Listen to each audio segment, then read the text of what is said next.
Probably do the usual.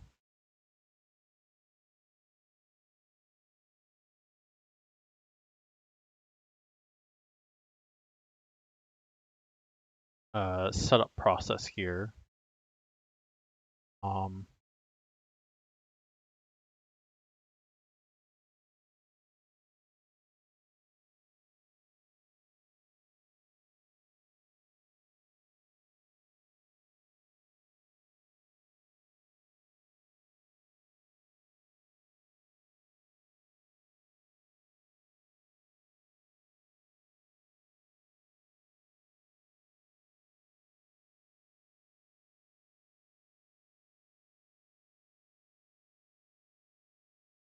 see if I can hear myself in Picarto. I assume I can.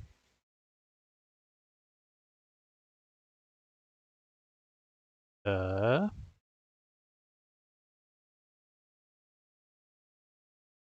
the short answer is yes. Um, what about Twitch? Can I hear myself in Twitch? Can. And that leaves YouTube. I forgot to edit the last video a little bit. I probably should do that real quick. I'm still like, it's still opening Unity, loading assemblies. Yeah, it's gonna take a while. So, it's gonna take a while for me to get started on this stream. Um, because of all things, uh, Unity is taking their darn sweet time. Very, very. Yes, YouTube. How is it going, YouTube?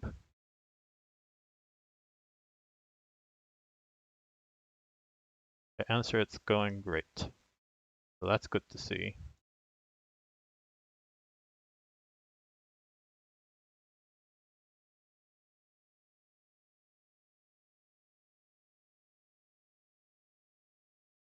Well,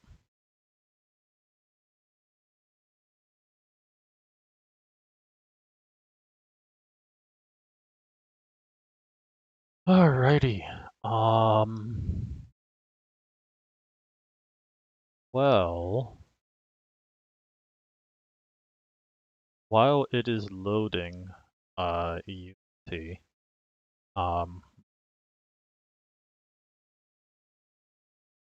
maybe I didn't really plan this too well, but yeah, it is very much loading Unity if this is the screen that we're going to be looking at for a while. But yar, uh, it's it's taking its sweet time, I tell ya. Let me grab the YouTube comment. I forgot to do that earlier.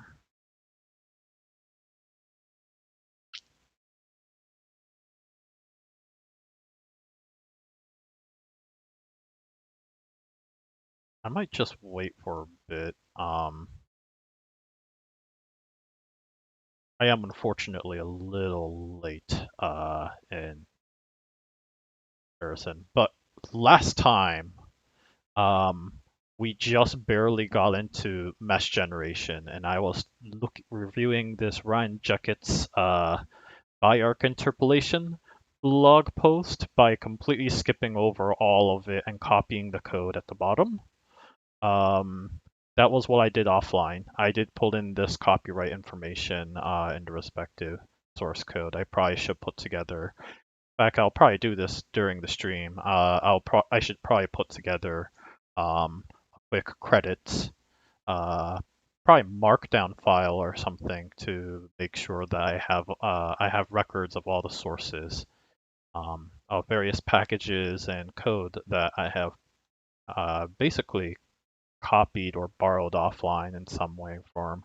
Obviously, this is written with, I think, C in mind, but I switched it to, C Sharp, Unity compatible. And I do have it demonstrable and working. I don't have it working as part of the mesh generation portion, and certainly the code that I wrote, I was just trying to get it to work. I don't quite like it the way it is, so I'm going to be working on polishing that a little bit. Um, but yeah, no, this is it basically. I'm pretty happy with uh, the results that I got as a consequence of it. So hopefully I'll be able to show that off soon. In the meantime, let's bring that BRB card in there.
I'm back. Uh, Screen still looks like this. Definitely not the greatest place to be sitting down at. But in the meantime, um,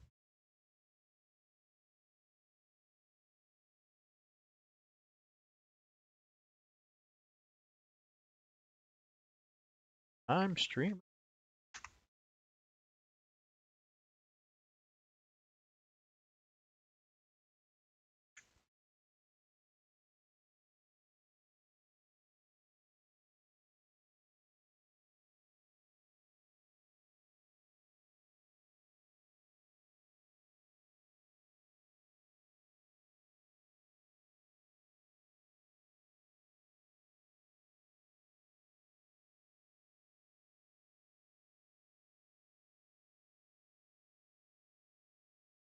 Dar. Wow. Yes, this is sure gonna take a long while. So for now, like what I have is just a single threaded demo. of a curve that works on a line basis. And there's a couple of ideas that I have, which I think is a little complex, I feel like. Um,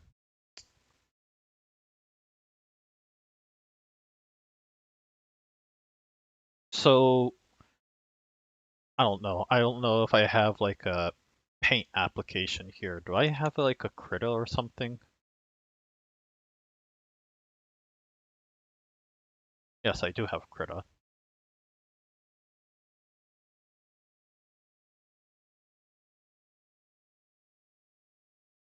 This is going to be weirdly strange using Krita because it's not an application I use ever, and I'm a programmer, so probably not going to be the most intuitive thing.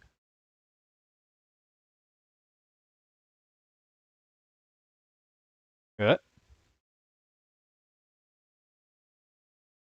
All right. Well, let's start a new file. Uh, sure.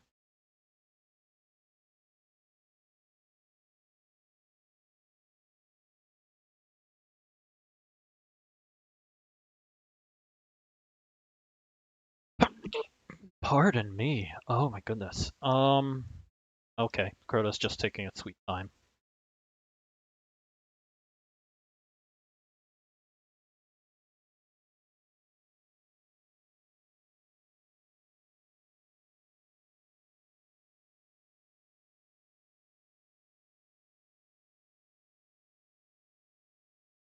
Let me double check to make that we're actually seeing uh Jakarta. Yeah,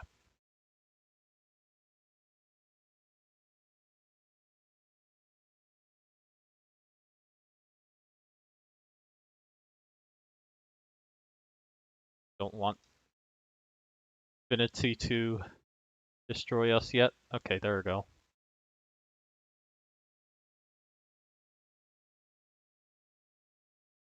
Ah, sweet. Okay, GLSL compilation fail. Variant is deprecated. Use in out instead. Uh, where did I get this?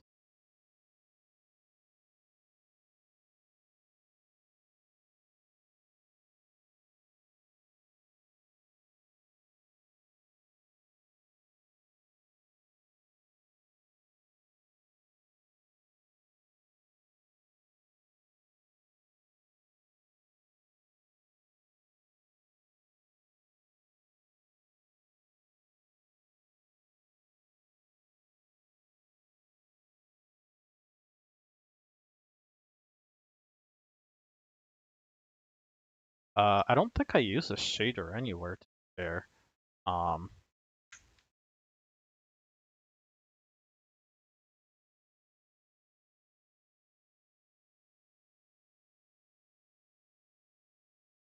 sounds like an in this case. Oh, let's take a quick look. Unity shader varying in out.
I can basically guess what it's asking for, but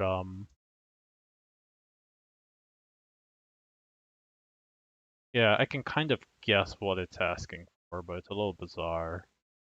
I don't know what the terms are for in out. Just takes in and out. For, this is shader toy, so it can be used different logic.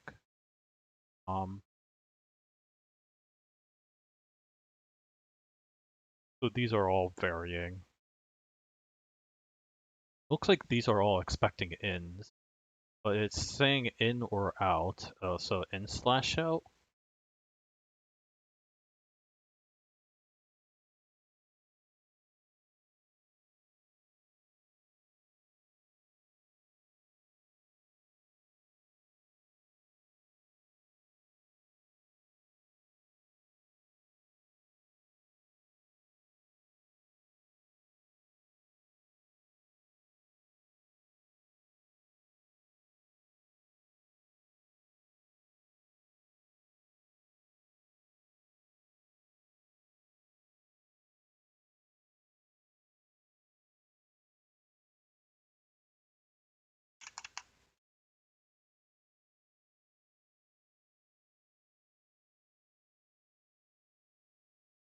I don't know why it did that.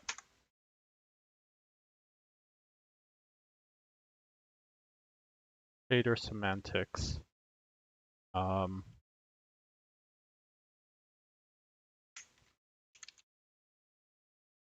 Any other output, interpolators or varyings produced by the vertex shaders are whatever your particular shader needs.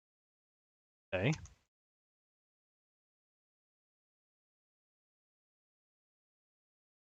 For in outs, do I say in then out or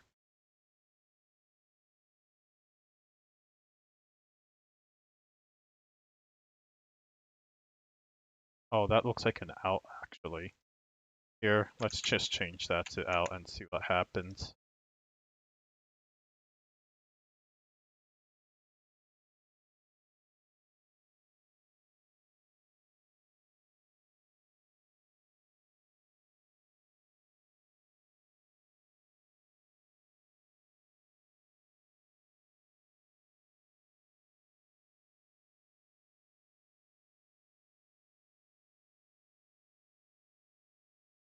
I don't think I need any of these anymore.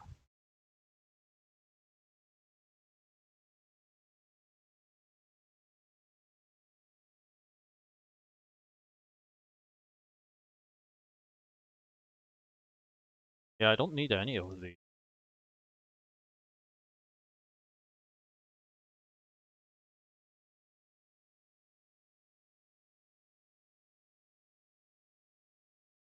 Pretty darn sure.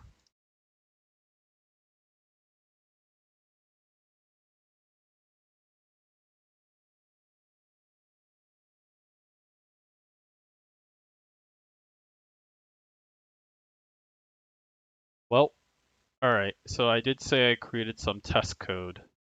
Here it is. Here is my testing thing. You can see the curve being created and I can adjust the end position to be like all over the place. It's supposed to be the green thing here, and I should probably increase the number of segments.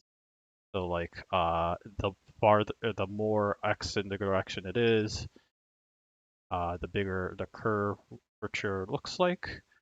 Probably whoever's going to be playing around with this is going to have to figure out how to do this while doing the editing process. But yeah, it's looking great in my opinion. So I'm pretty happy with the results as it is, sticking with what I have here. What I'm not happy with is the actual code that I wrote to get to this point, because the code kind of looks really, really terrible.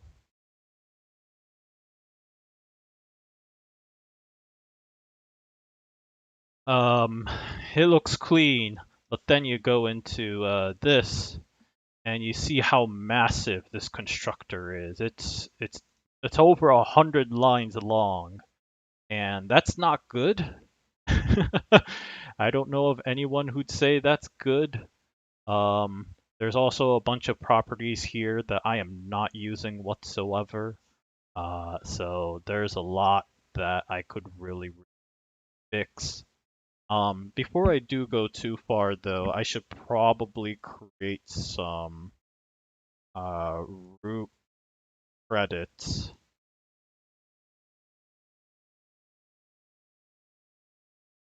Yeah, I'm gonna quickly create like um duplicate that.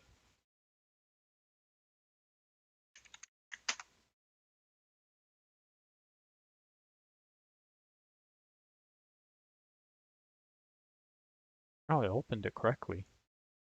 And it's a text file. Shame. Let's rename that to MD. Same for this shenanigan. Really don't need the README, so I can delete that.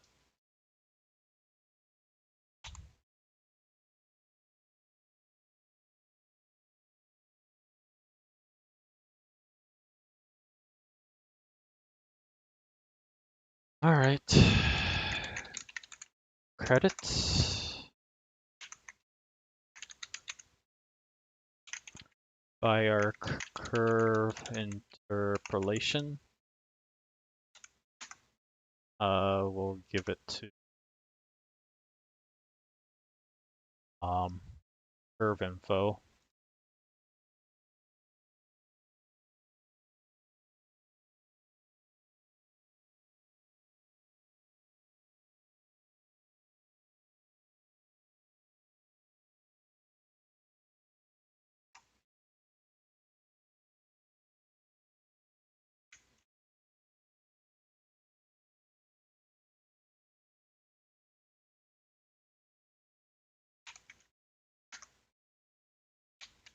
There. Biarc curve interpolation. Copyright this. This.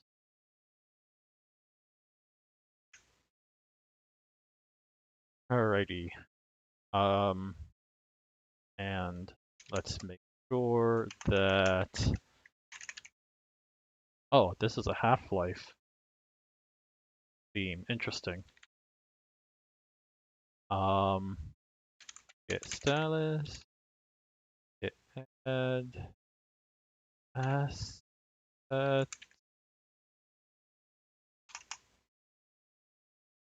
Don't know why I tapped there.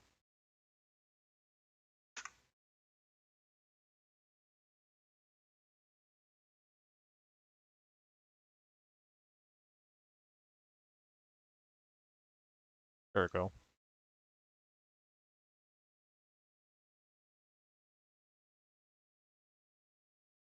Oh,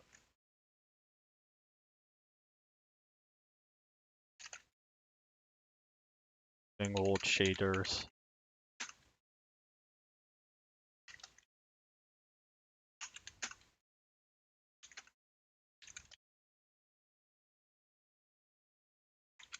Starting credits markdown file. Being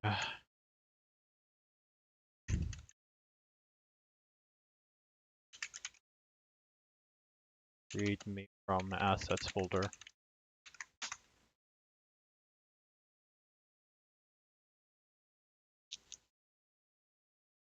Should help. Maybe, probably.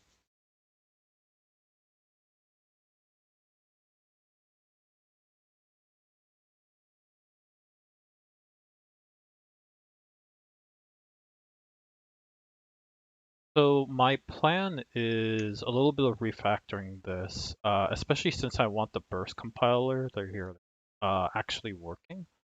So I'm thinking like a static method that generates curve info and like basically all of these constructors are going to be set to private would go a long way. Yeah, I think that would be better. A lot of these like member variables need some adjustment. Um,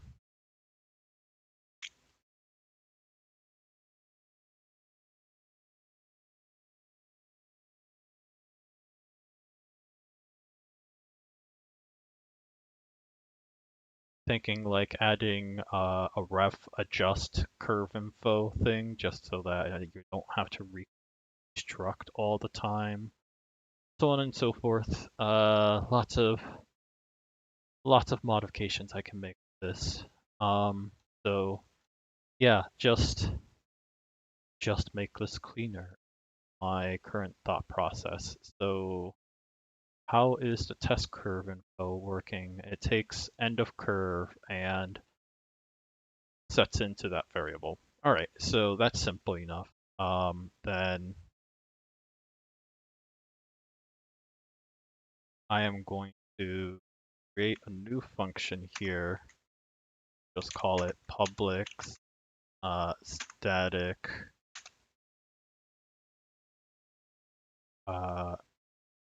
let's see if I can do curve info generate, then vector end, which I'll just return new curve info with end. And then let's see if it'll take a burst compile tag. I don't think it will actually. A strong chance that it.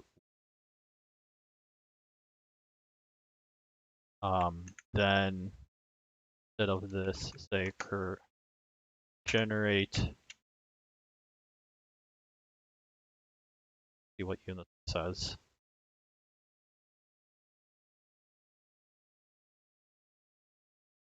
All right, I didn't expect it to. Unsupported parameter vector end in function. Structs cannot be passed to or returned from external functions in burst. To fix this issue, use reference or point.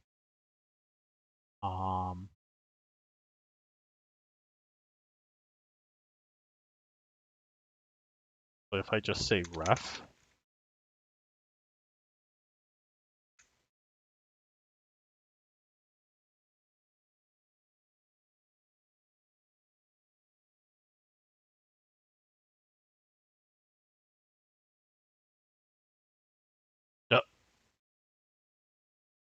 yeah, the burst compiler has been crashing a lot for some reason. Give it a while.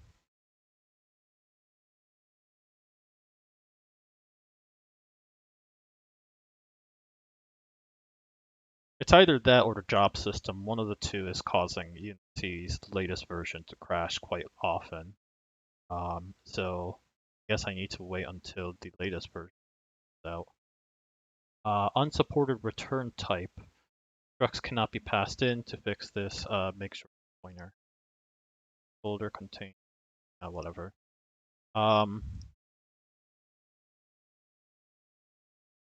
Normally I tend to say out curve info results.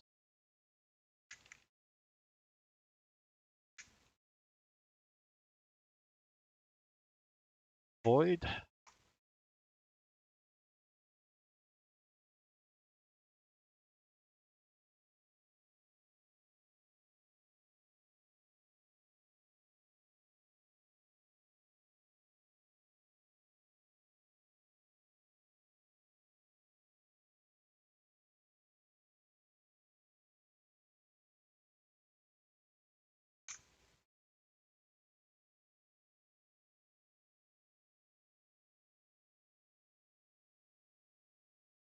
All right, and that makes a burst compiler happy, so, for some reason. But anyways, like having, I don't know, I kind of prefer having like a logic. Yeah, I kind of prefer having all these logic inside my constructors. To not be in a constructor, like actually put it in a function. Like a constructor, you expect it to be quick. And this decidedly is not a quick operation. So having a function tells me that it may take a variable amount of time, and I prefer this setup more. Um, so that's the reason why. Yar.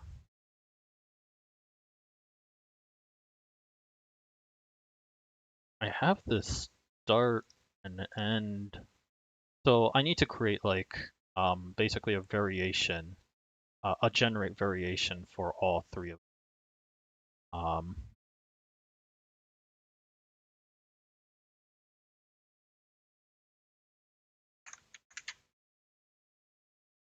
Yeah, something like that.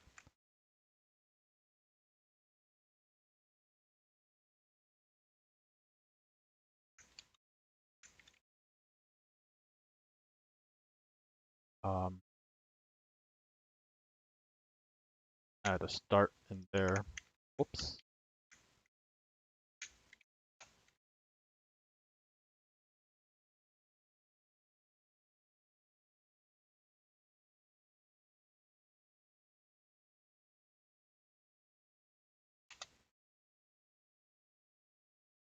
Don't need that.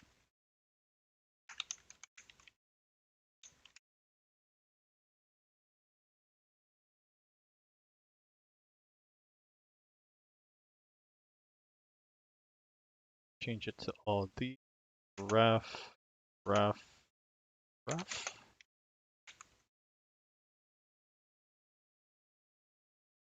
Is there a way to change this to in?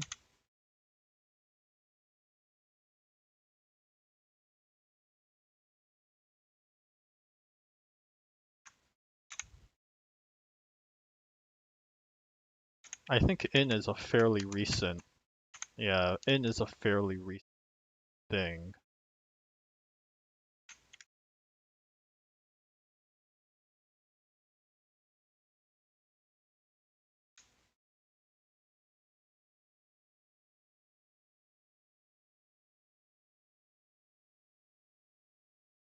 Then I can say generate in vector 3.0, which it's not going to take, but that's okay. And in end and out results, something to that effect. Yeah, so I didn't expect that. Vector 3 start equals this.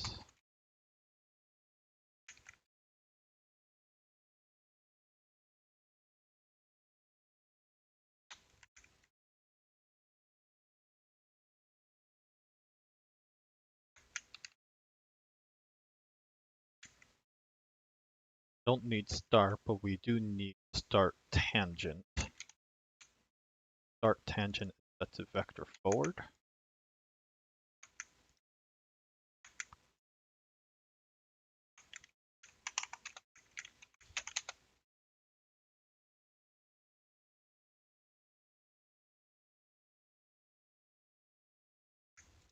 Now we can use this version.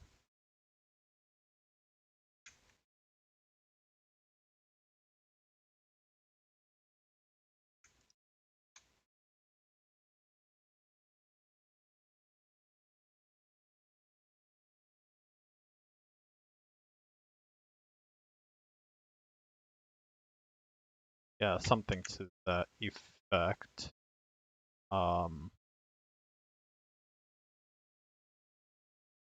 And probably at some point we'll want a burst compile version of this. Actually, you know what? I will work on that.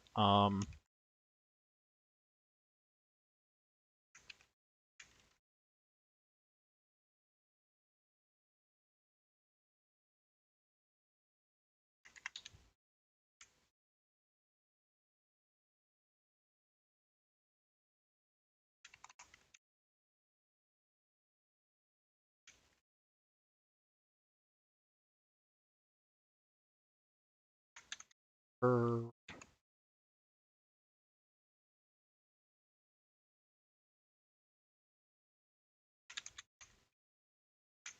This isn't exactly the way I want to implement it yet, but it'll become clear why I want it in this way.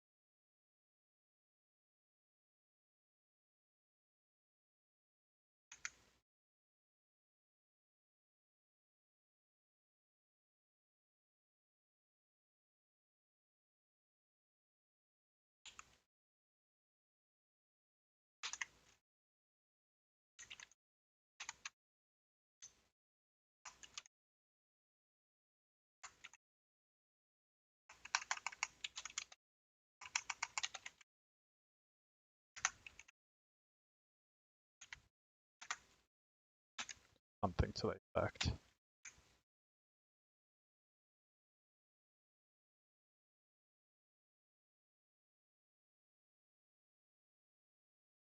In theory, should work if it's using the latest version of C Sharp, and it is.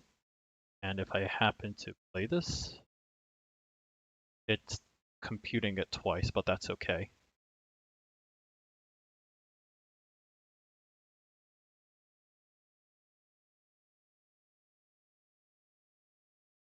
Okay, so it works.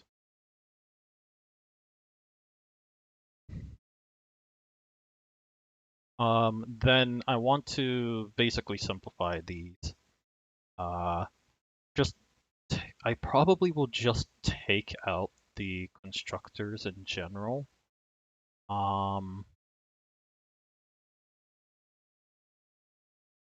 There's a lot of these like throwaway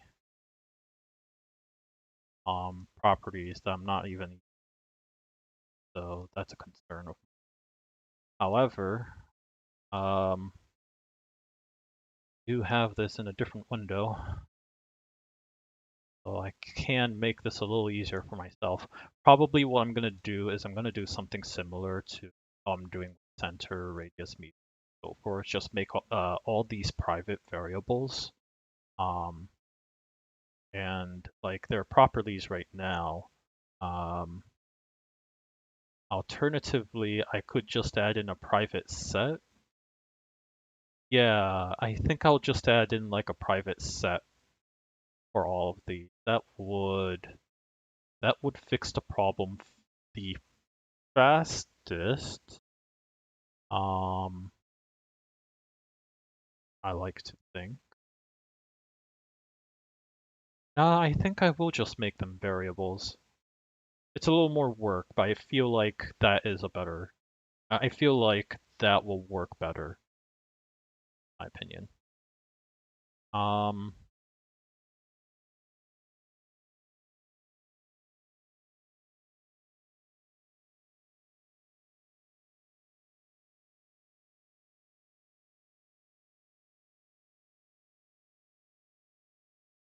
I am thinking, um, this just say new.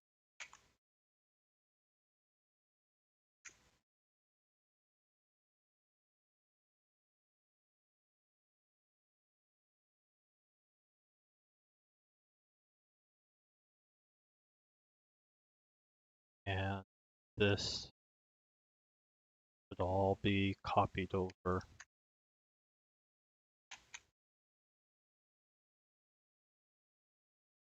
Well, I'm gonna copy this actually. It's probably safer for me to do that.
Ah.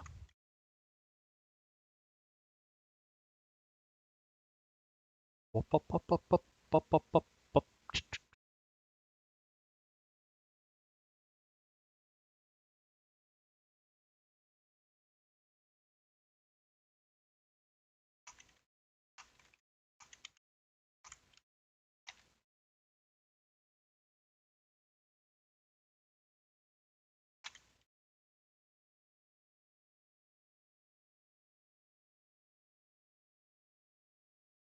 Bunch of other arc length.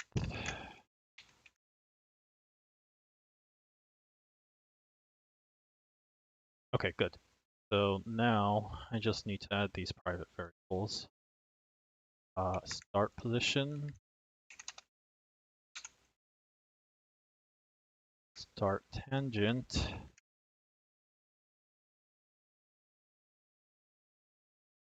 end position. Probably want to start this list, this instead.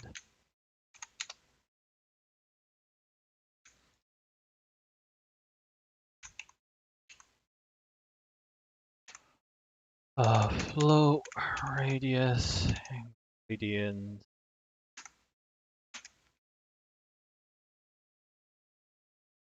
arc length. Also, this needs to be in.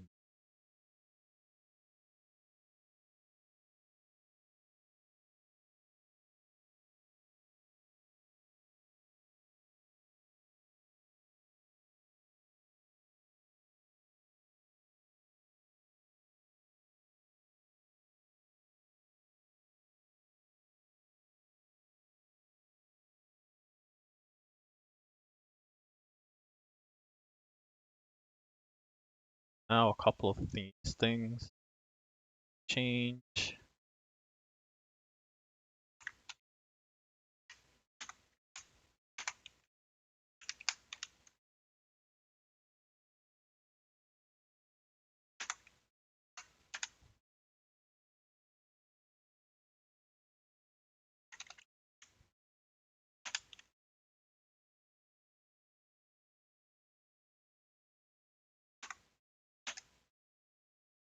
Start rotation, which doesn't have equivalent yet. Position. Um,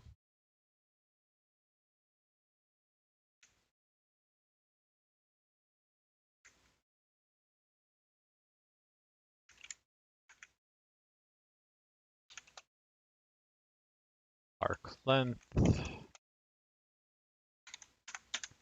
There's no units to this, so that kinda is iffy.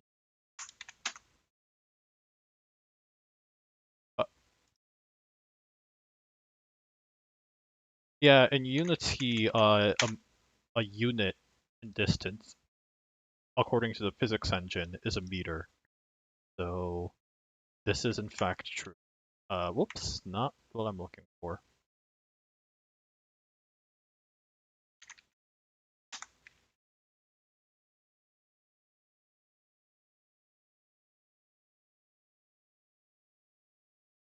If I had to guess, yes.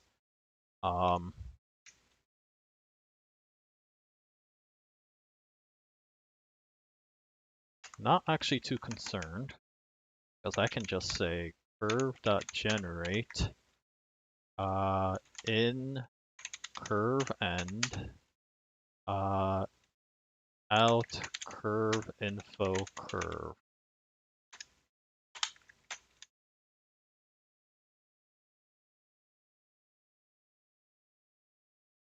Let's see if burst compiler complains, because I haven't nested functions in there. Oh, it doesn't complain about nested functions. Very interesting. I don't know why it doesn't.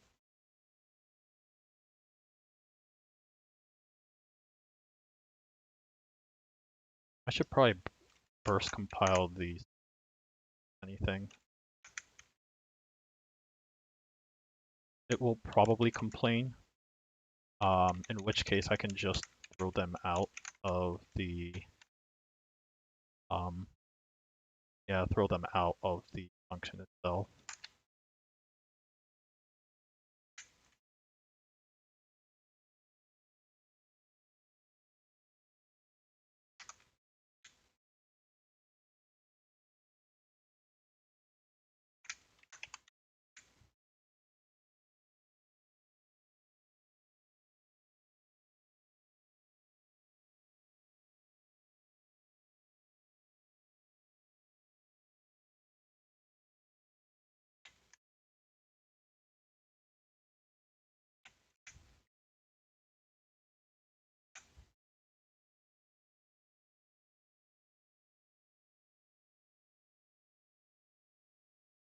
Yeah. Oh, nope. Unsupported return type. Okay, so they return stuff, and it doesn't like that. Unsupported, just vector stuff. Unsupported vector. That is not a problem. That is very much not a problem.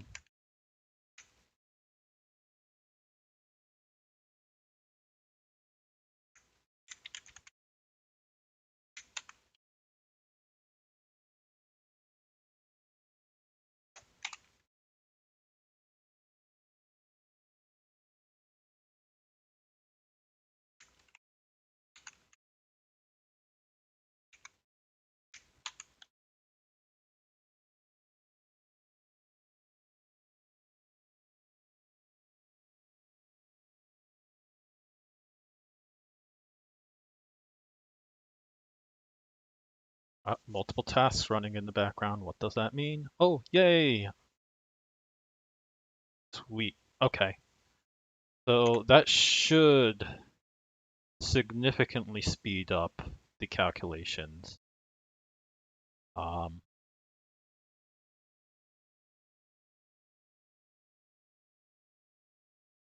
In theory, still, but I have a good feeling. Does this? I think burst compilers doesn't work with that anyway. It only works on static functions, if memory is correct. Yeah, let me quickly try this. I'm pretty darn sure it doesn't work because burst compiler will say it only works on static functions, and I don't have any plans to make that a static function yet.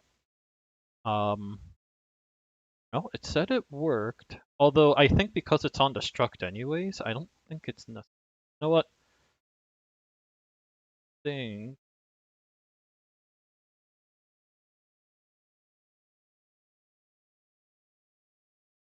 Actually, I don't know. Don't know how to feel about this.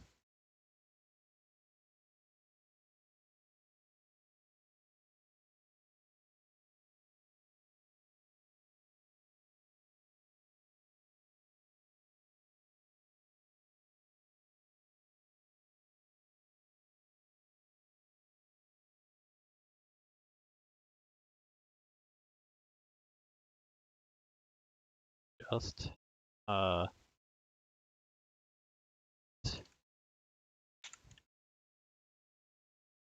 edit info.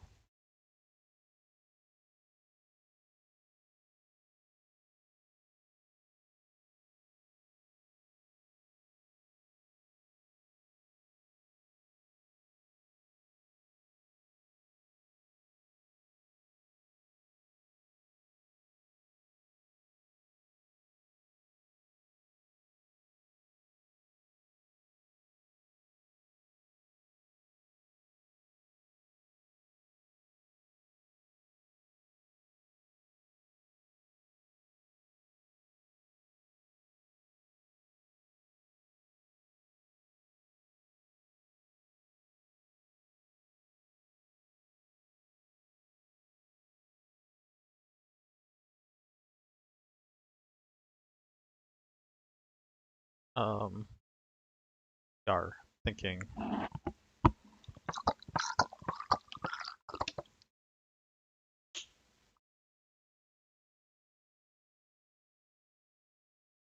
Yes, thinking. Um,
Yeah, okay. I'm thinking that all this should be copied over to dead.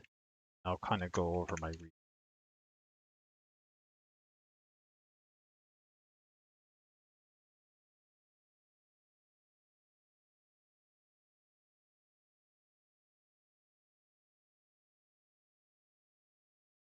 Take this out.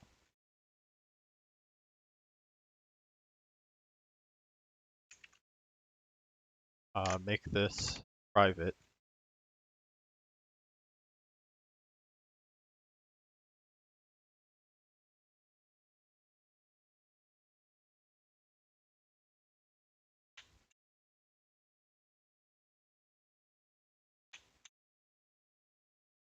And read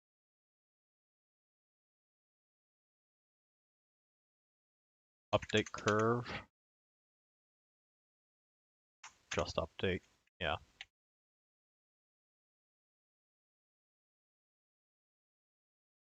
I think that will do. Now, I have these like weird. So there's this tangent, which could probably be replaced with rotation, if I'm to be completely honest. Um, haven't thought that part through yet. Um,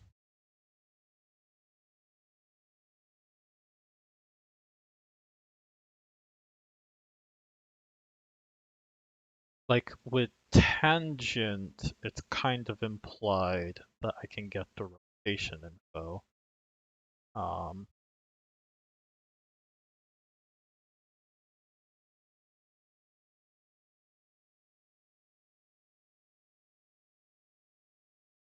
but with a rotation, is the rotation linearly interpolated in a circle? I have a feeling the answer to that is,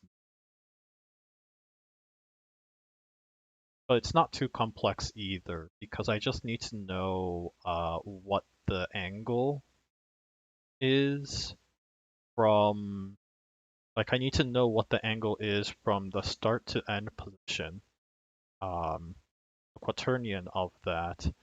Then I can add that to the angle radians. So if you give me like a radians angle, I can convert that to a quaternion, multiply that by the whole curve rotation, and get the necessary info that way.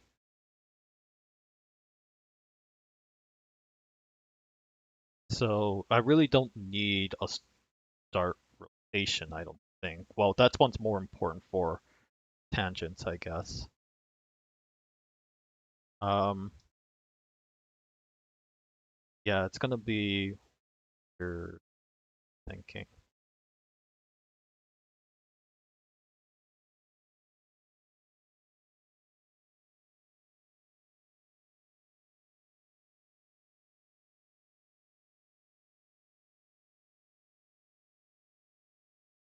So yeah, I think this refactor making me mostly happy. Um,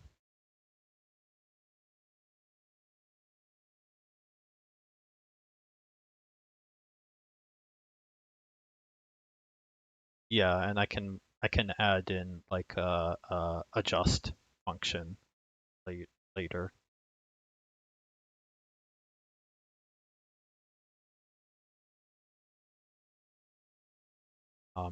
Don't need this documentation whatsoever.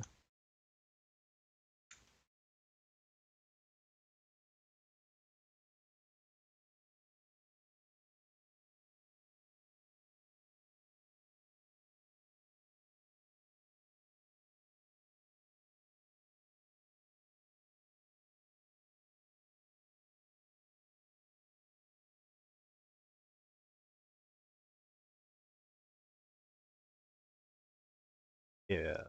Then instead of the generate like adjust function,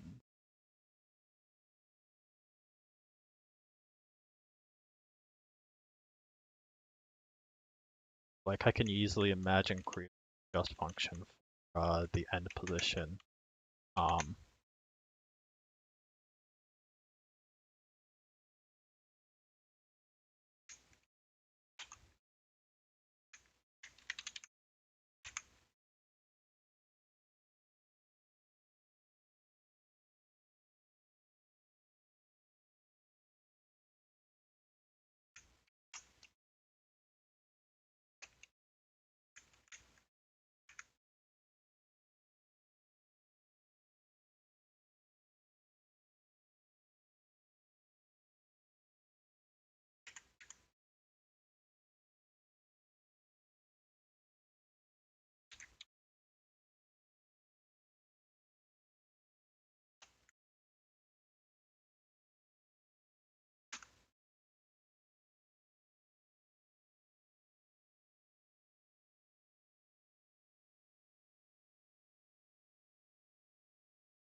changes results the param ref end position.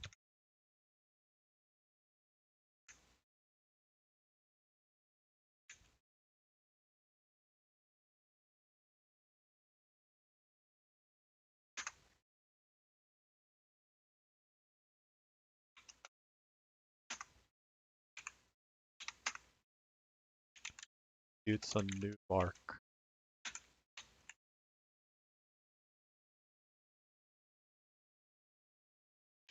The curve info update.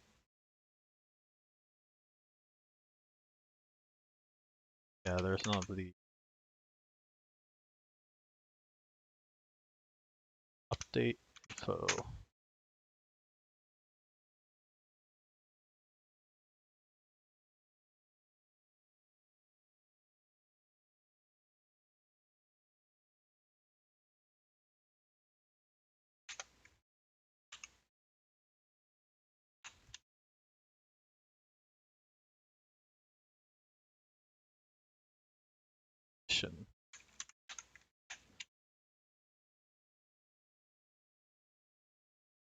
And then update info does not need to be refreshed like that. But now we can use update easily. So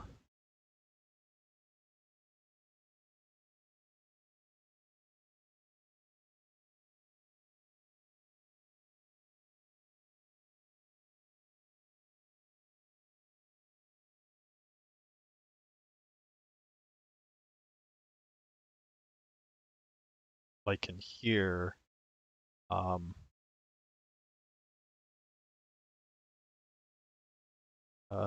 we probably only run like the generate change and mission, I guess.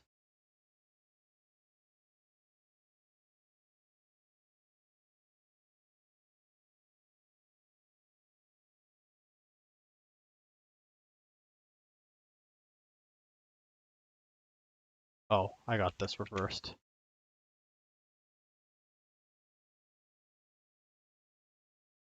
Ah,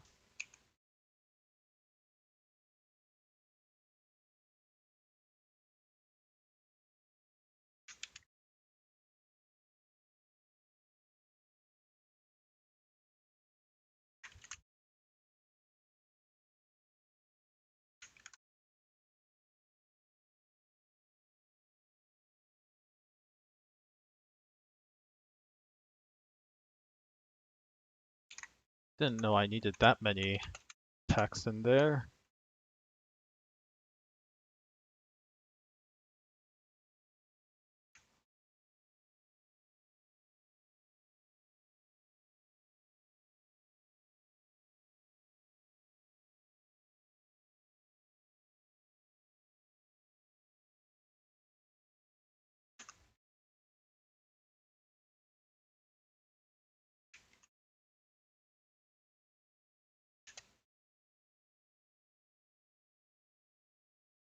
I am thinking I should probably reverse this too.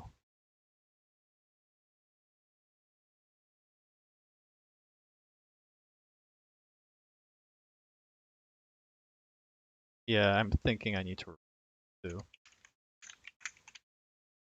because I'm already noticing that it's not fun trying to do switcheroo.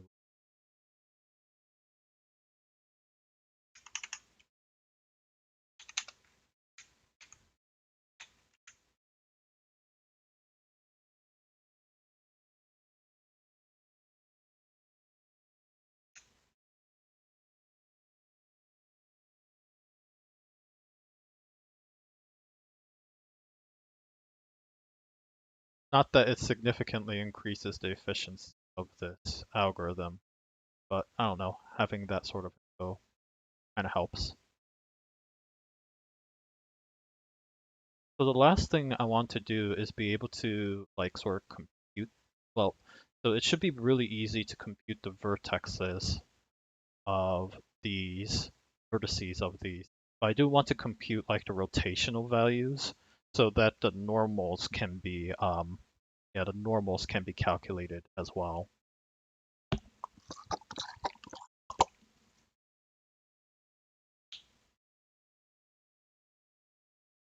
And this is gonna be the most weirdest part, if I'm correct. Because like, for example, if I do something like, you know, like this, where, uh, okay, so this is just a straight line. Um, that's because I didn't ask it to.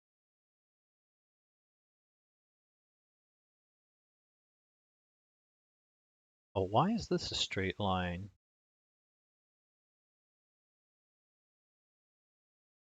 Well, that makes a little less intuitive sense.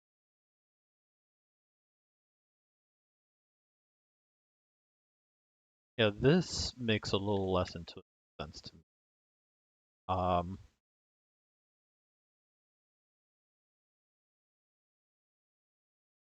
why is that a straight line? Oh well. So like, let's say for example we have this, then the rotation, I expect like the up to start pointing towards like a full circle-ish. Um, kind of want to experiment with more because like for example, this being a straight line makes a lot of sense. Um,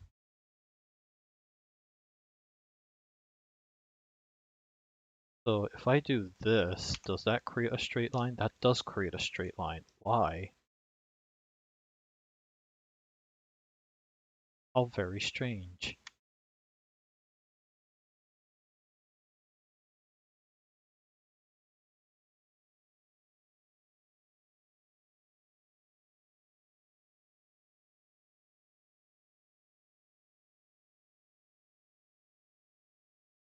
Well, it's getting the center. No, it's not getting the center correctly.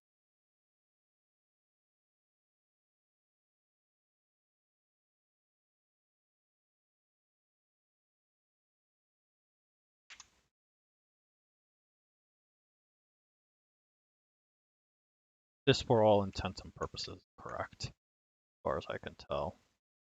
Um, all right. Well, it looks like I have a mystery to solve my own time.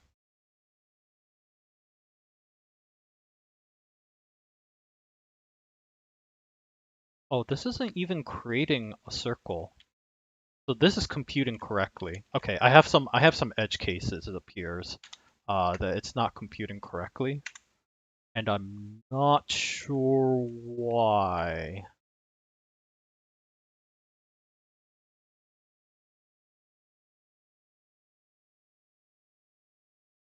Yeah, it's computing the circle correctly.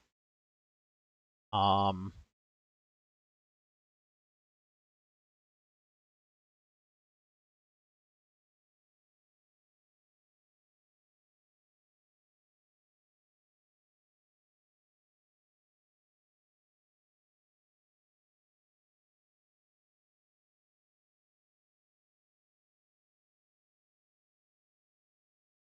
yeah, it's computing the circle correctly. But as soon as this approaches 0,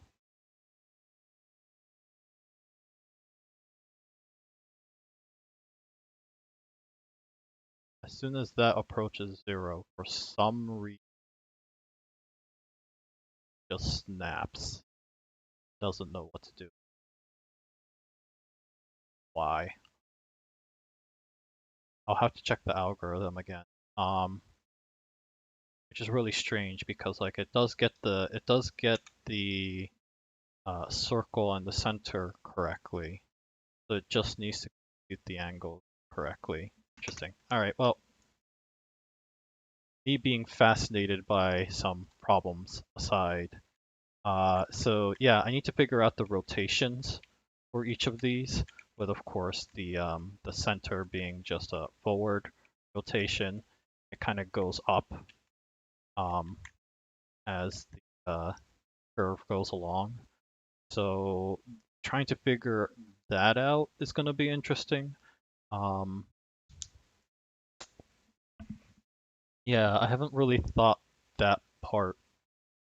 My original assumption was that I can just get the center here, um, calculate what the rotation of this center is, such that the magenta line is forward, and this is the left for that quaternion. And that way, I can just calculate the angle. Whatever value you give it, I can convert that to some sort of degrees or radians. It'll probably come in as radians. I need to convert that to degrees. Not hard. Um, Compute that as radians, apply some quaternion math, multiplication, and be able to rotate these accordingly. So um, for now, what I'm thinking is I have a change point, acute angle. That's not what I want.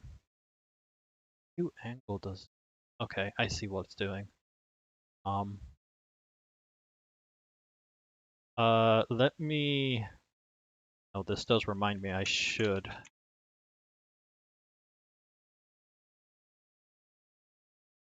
have anything to commit to yet.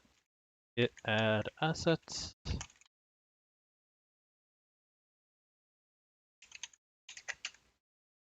Um, Refactoring curve info to have a much more minimalistic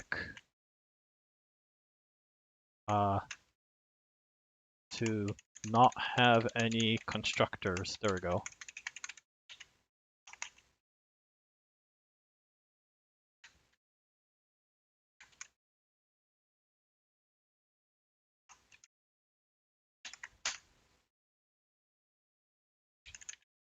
I don't want to those changes, so I'm just going to go ahead and push that. So I have a get point, and probably what I can do, like a get rotation.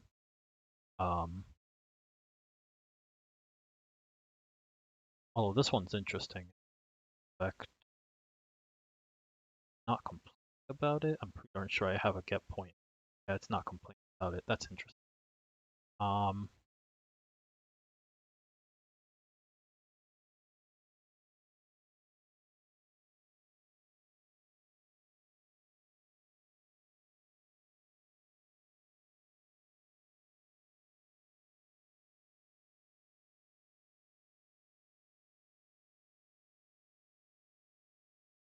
uh,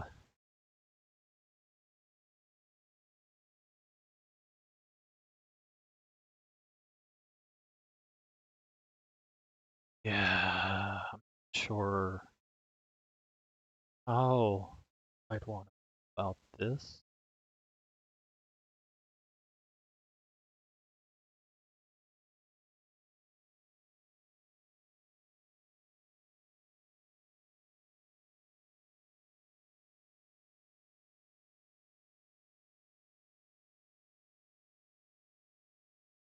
Going to say quaternion center axis.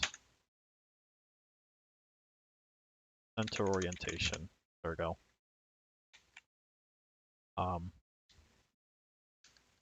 Because I'm pretty darn sure that's all I need.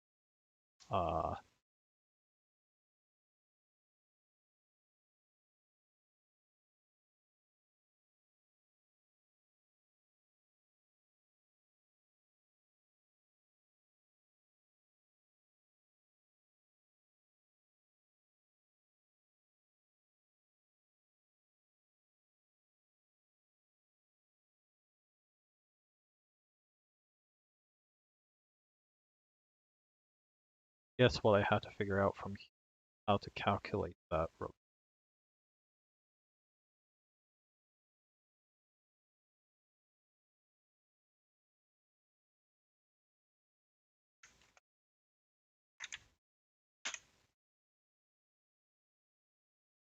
In from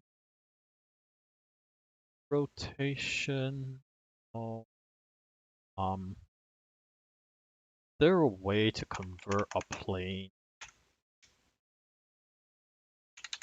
Yeah, is there like I know how to compute a plane at least. Unity convert plane to Quaternion.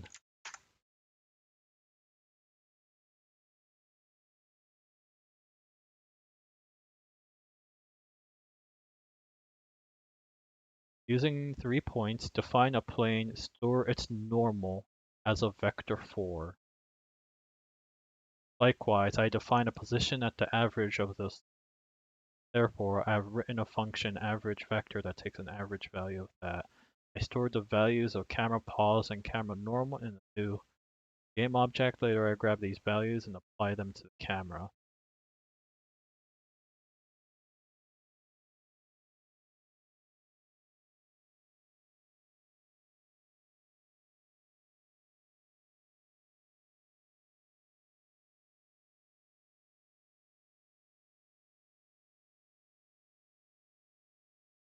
Plane normal is the direction the plane is facing.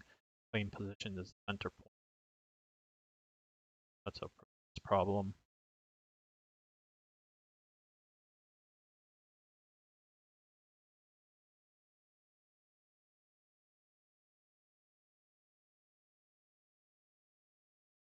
Easiest way to convert vector to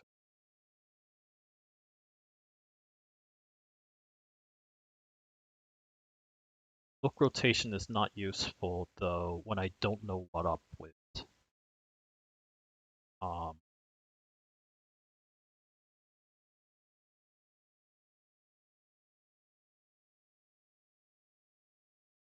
Yeah, let me take a look. Quaternion up,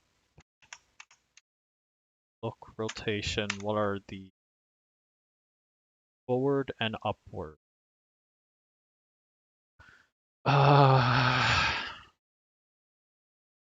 The plane can give me the normal, and that will give me the upward. The forward is the tangent.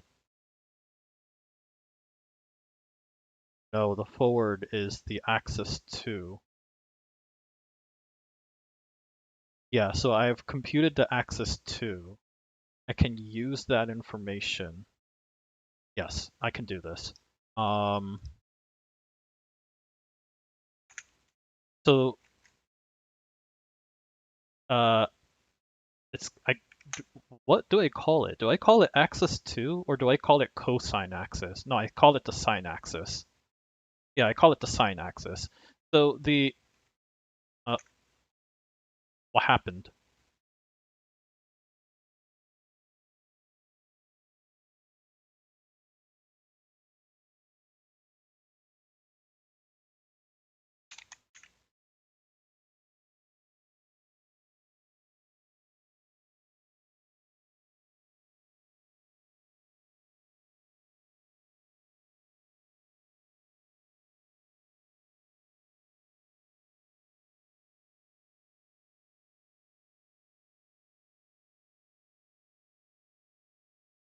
No, seriously, what happened?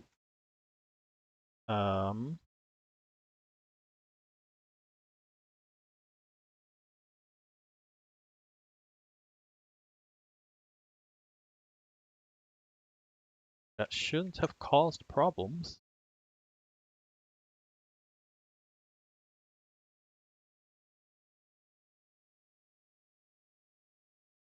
Why does this look so bad now?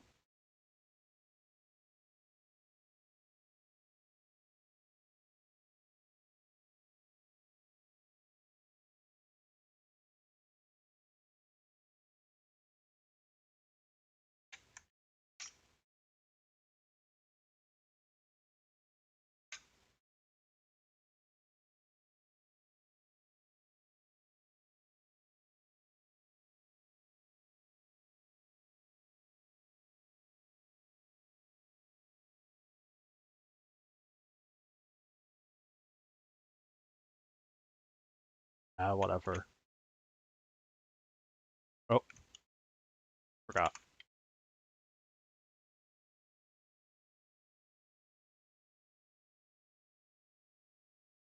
There we go.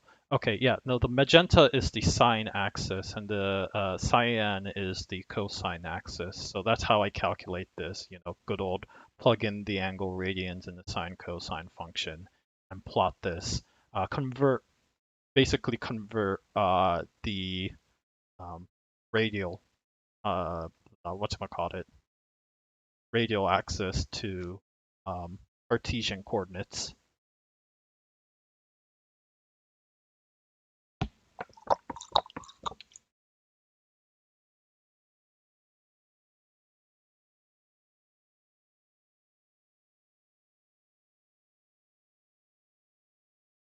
So somewhere in here, I calculate what the plane is. Try to use a plane normal there to make any sort of computation. So it says a compute axis.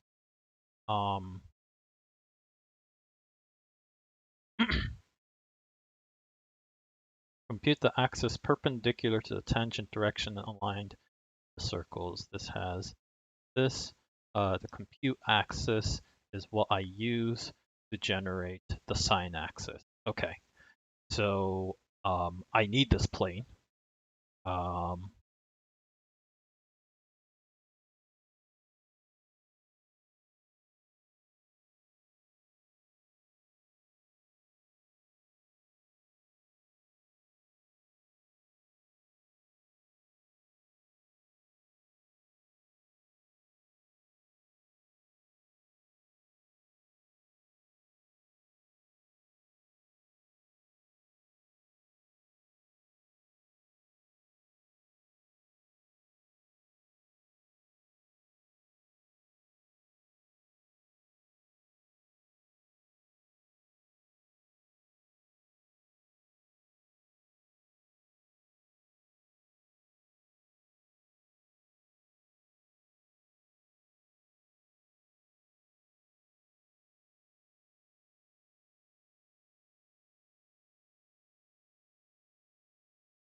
Okay.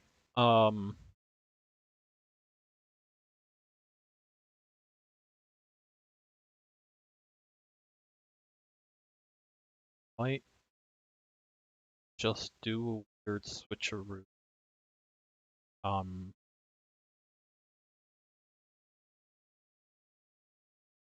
Yeah, okay, so there's a lot going on here. That's fine. Um,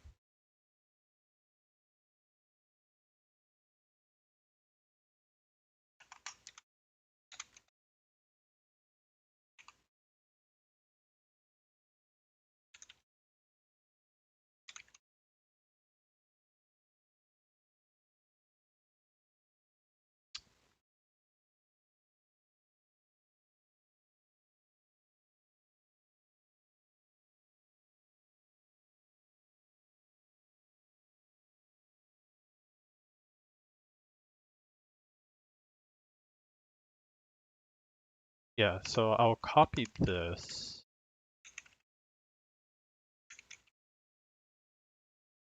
I'll say compute center normal, or curve normal.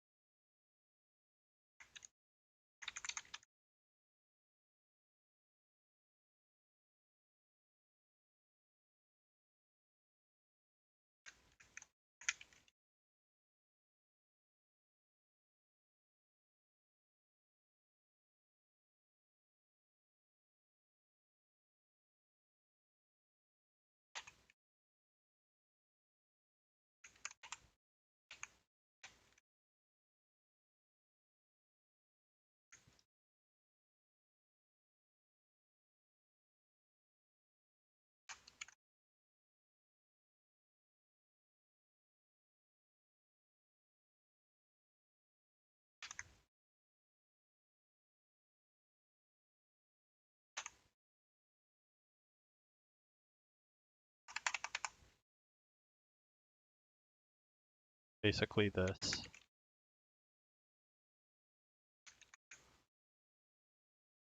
Out vector center normal.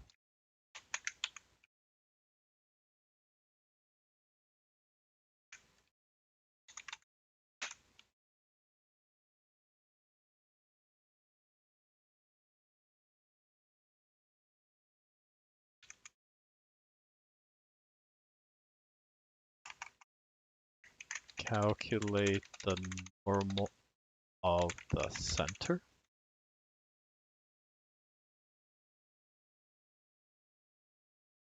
And I'll say center. So technically, this is not calculatable yet.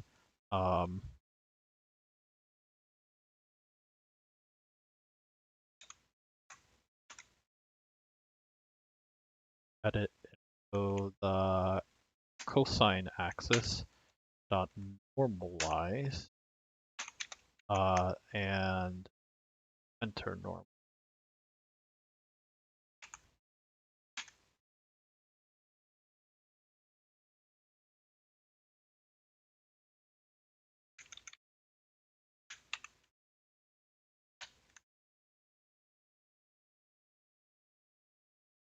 I'm probably going to make a public property of this just so I can debug it, but I'll probably remove that shortly after the debugging proves fruitful. That away, I can reuse this vector normal. We don't need it here. Start position, center, and plane normal is all we need. So that actually doesn't reduce. That reduces one calculation, but it doesn't reduce anything else. Center is needed. End position is what's not needed anymore.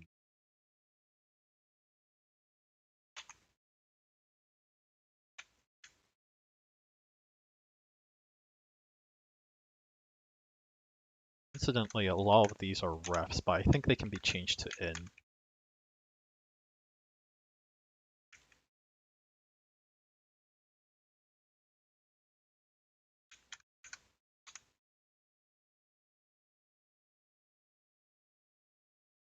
Yeah, like all of these can be ins.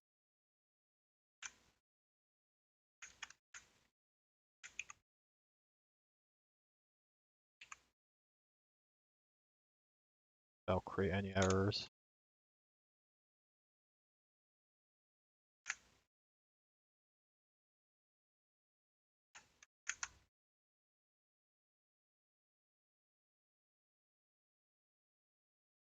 Probably be two.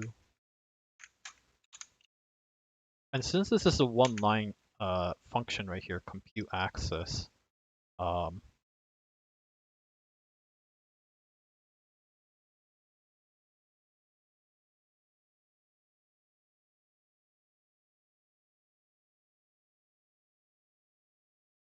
yeah, this doesn't need y'all.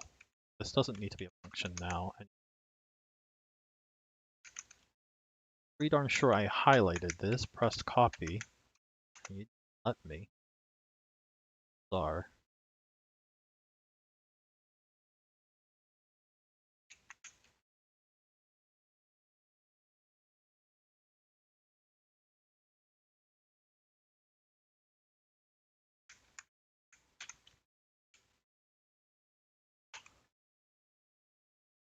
There we go. So we don't need this, although I would like to copy this.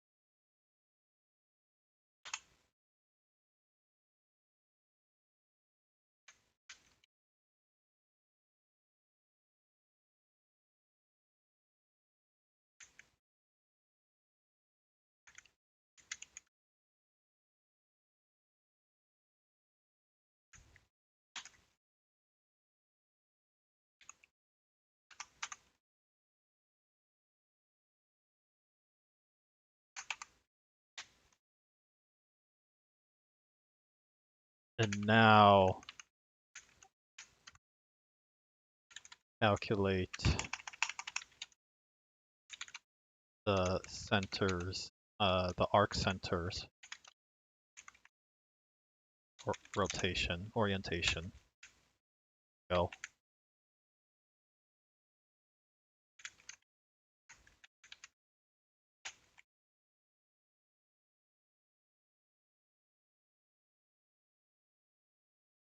Can probably be probably be in it. This can probably be reduce accidents if possible and it or make the function explicit.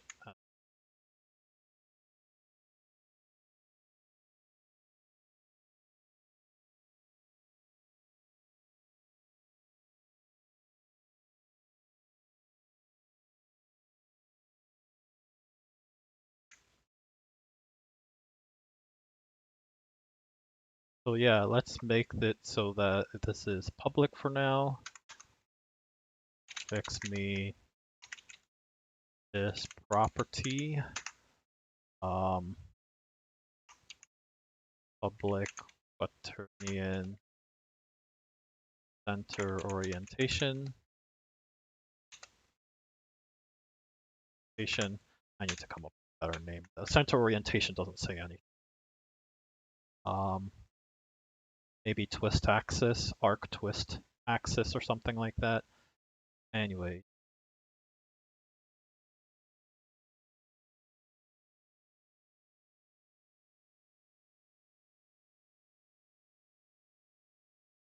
Draw the circle.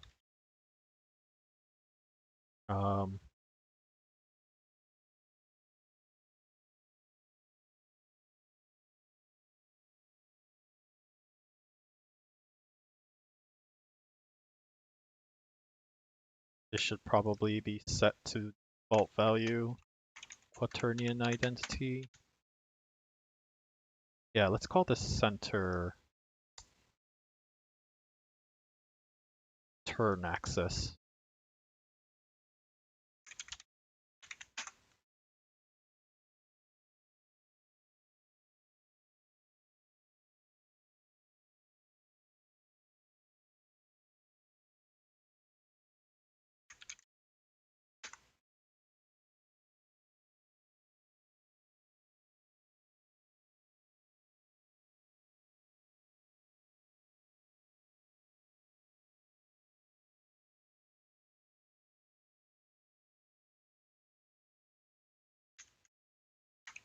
Draw a line.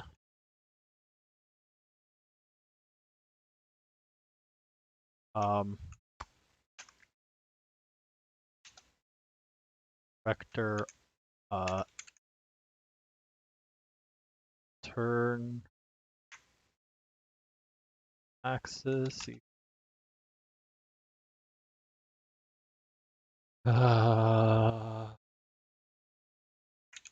Curve info dot turn axis multiplied by vector 3 dot up.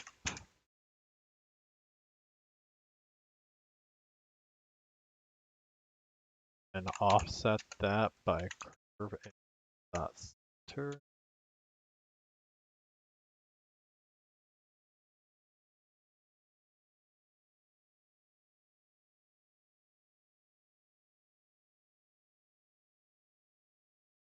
Line and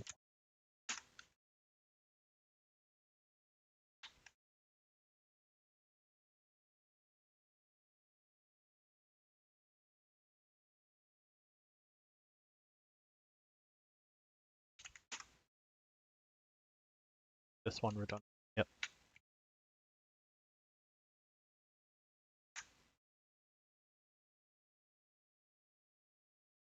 Error, curve info does not contain a definition for turn axis. Yes, it does. Now it does.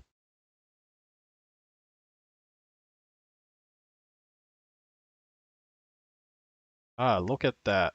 Beautiful. Need to test some edge cases here. So like what happens if I set this to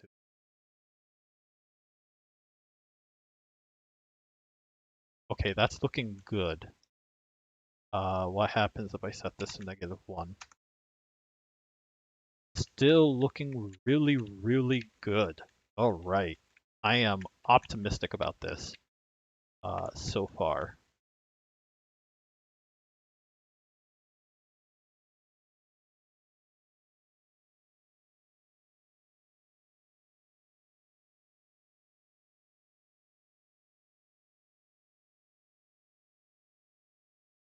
Yeah, very, very, very optimistic about this.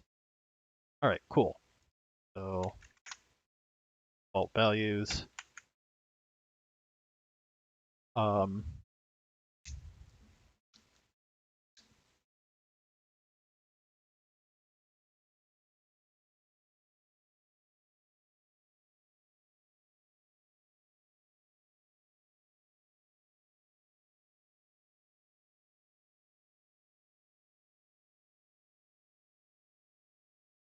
this part is going to be interesting.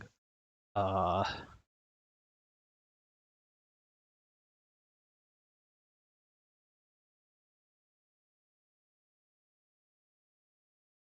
get rotational info.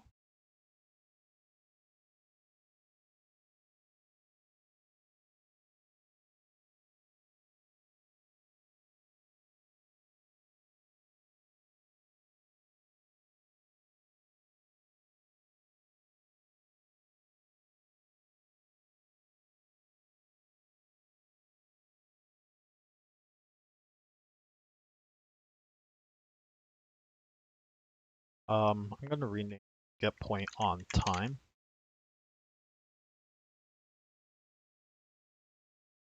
Ah,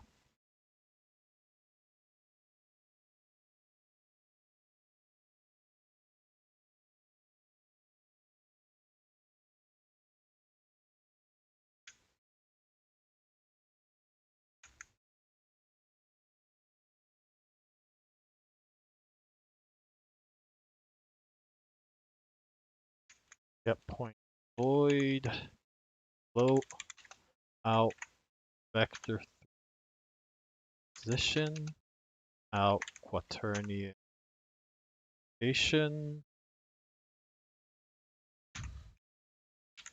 out float distance.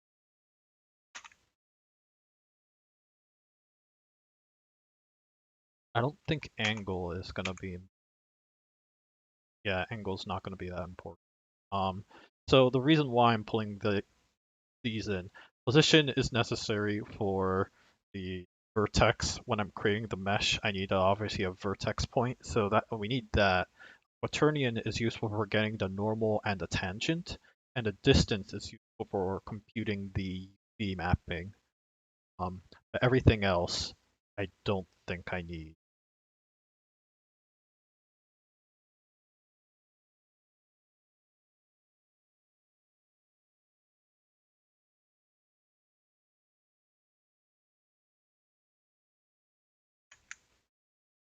Right, so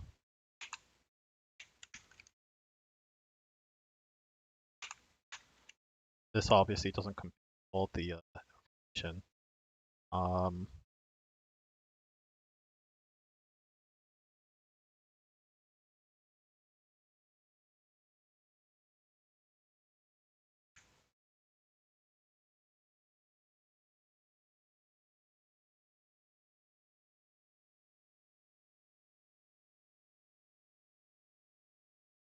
rotation, quaternion identity for now, and distance should be easy to calculate.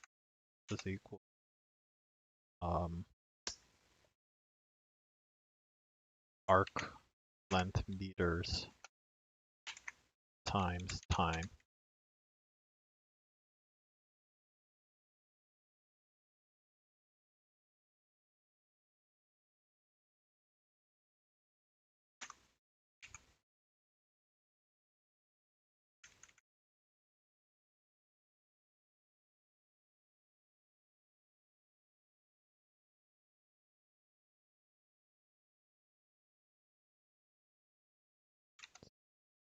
Default return values.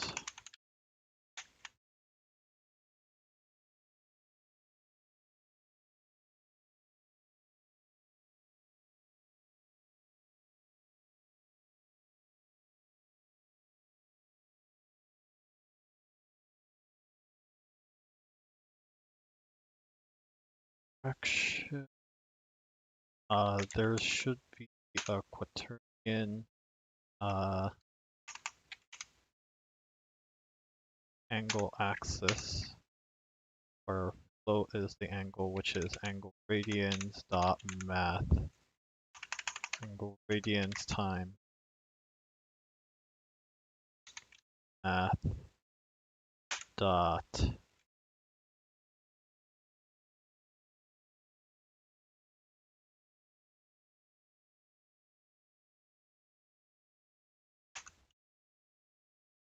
is there a math version of this?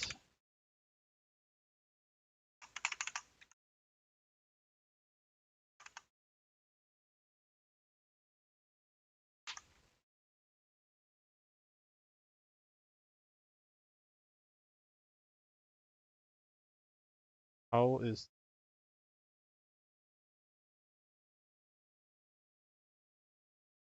no overlap or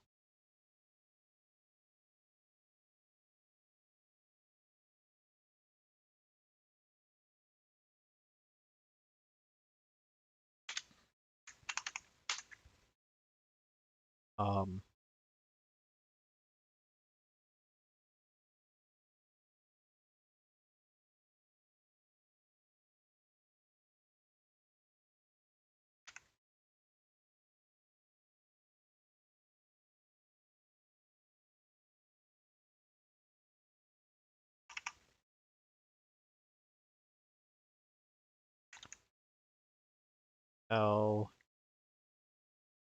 elevation?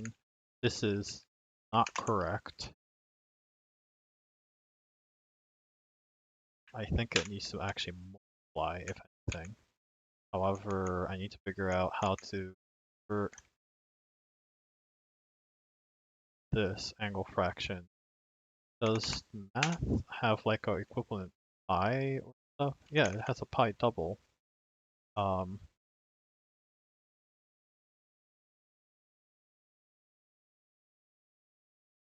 Pi log length epsilon.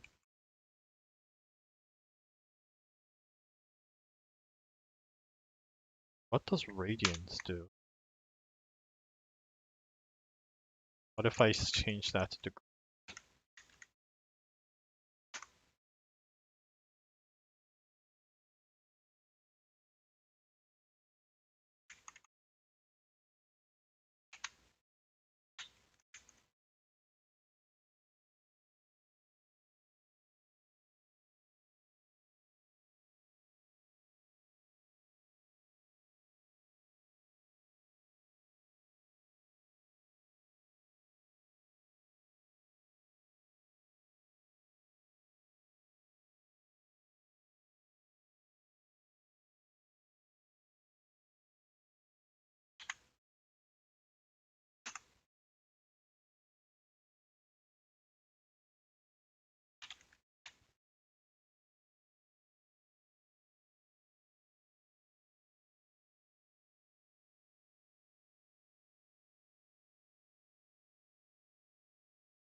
Wait a minute. What?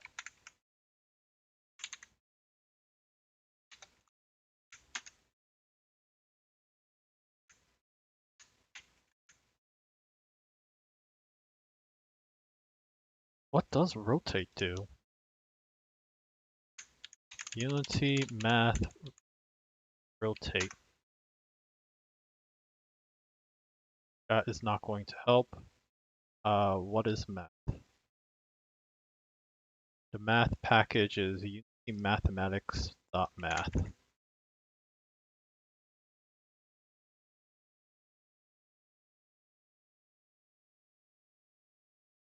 Come on, you can do it. Okay, you know who can't apparently.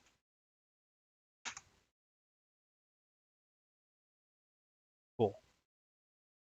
About what I wanted. View the latest version. Scripting API. Rotate. Math.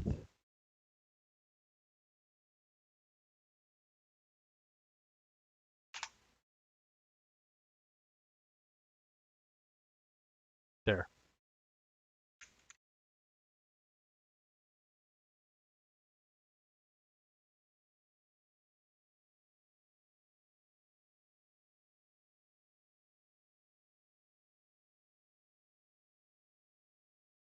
Turn results of converting a double value from radians to what I thought. And rotate. Turn the result of rotating a double vector by a matrix. So it requires matrix. Wait, but it takes in a quaternion to float.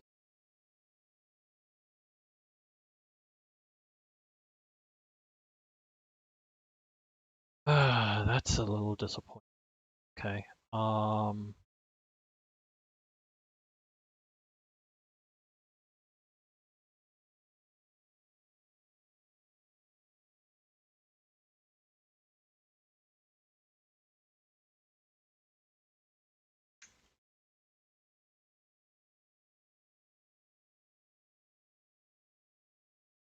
Oh, interesting.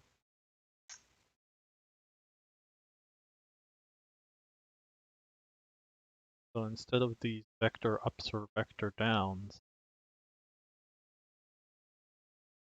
I could use math.z. Okay, never mind.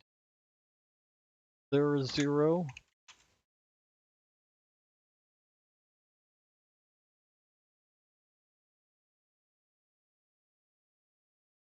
I would expect it to be at the bottom.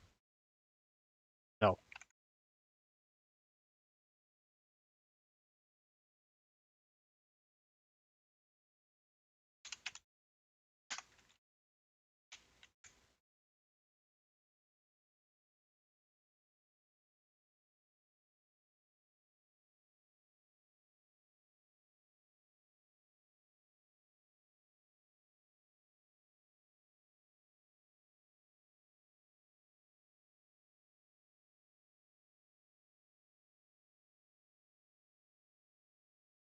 Wonder if I can use that for the curve helper functions. Have it not be like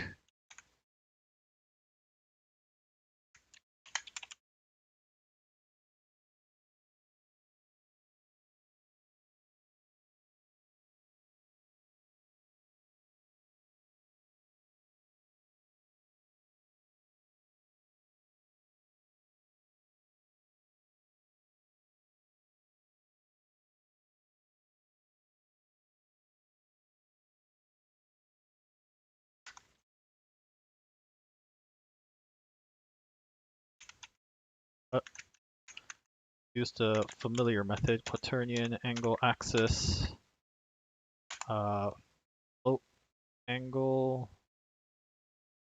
rate to rotates angled axis.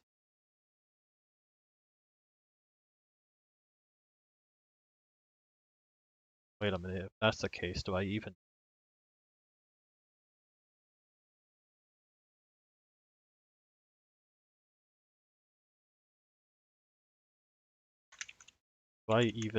need the center rotation?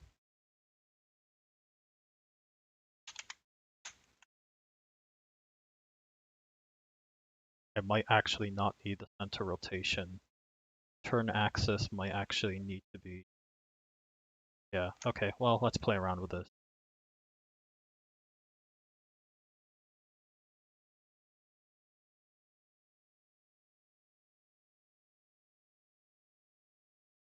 Okay, so here's the get point.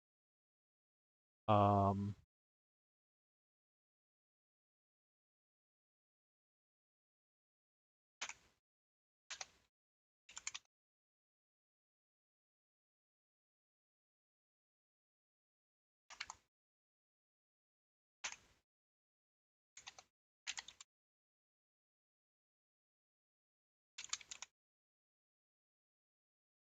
and we don't need that last value too much, so I can disregard that. Um,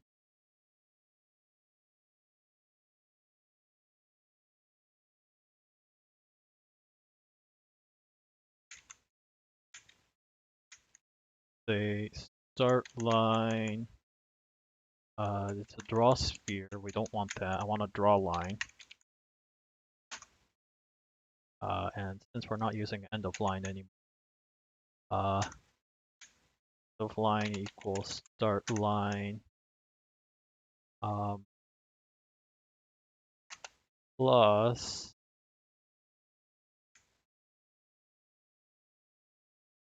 station times vector 3 up. So this gets me to normal.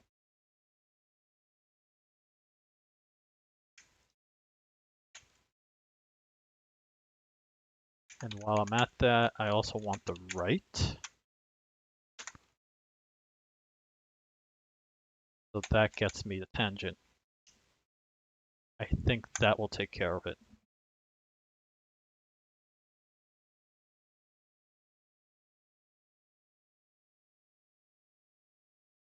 What?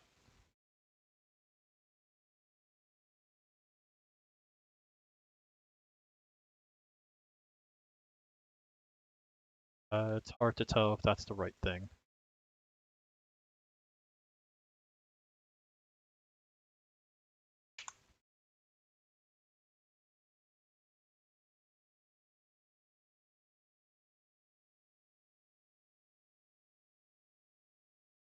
Why is the curve suddenly gone?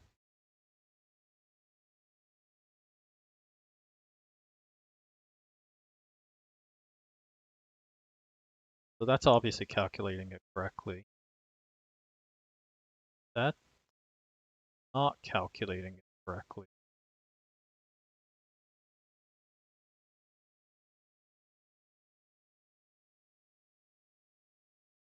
Oh, is it?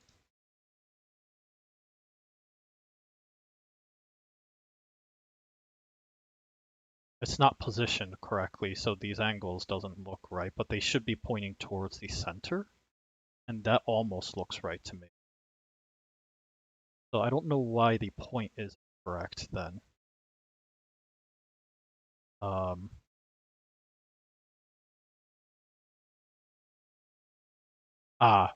I know what's wrong. That's funny.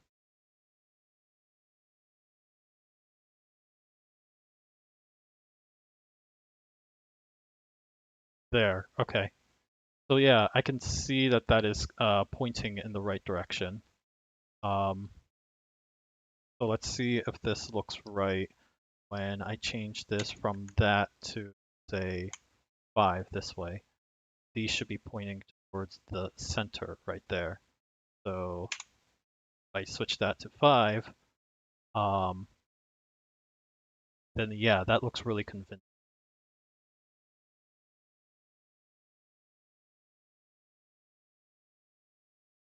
Yeah, that looks really convincing. So the turn axis actually does not have to be a quaternion at all, interestingly enough. It just has to be pointing upward. So it just changed the turn axis. Good old.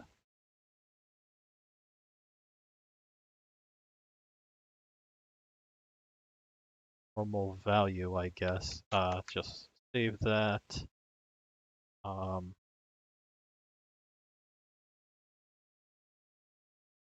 Just also just plop it in else, and I think that makes it a little more, to be frank. Yeah, else makes things a little more.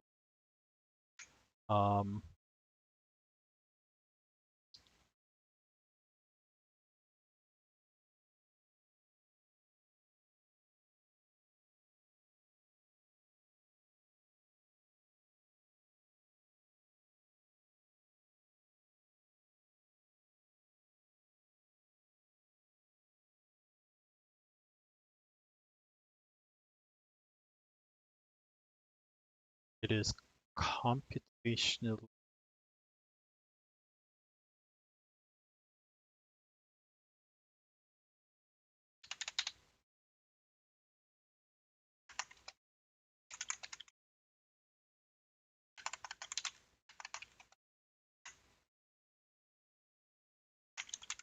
info usable for the mesh.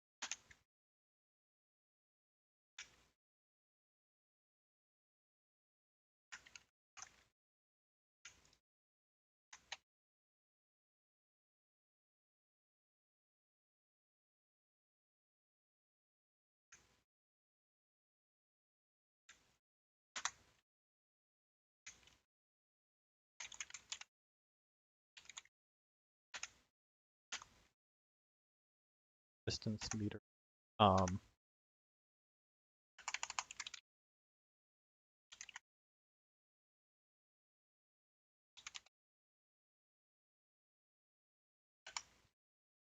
See.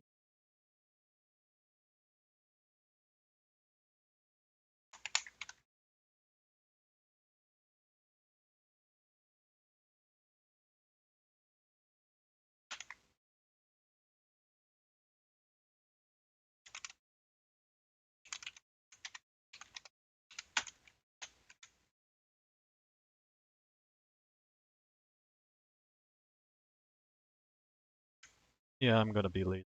Actually, just export this accordingly. Just make this like vector position.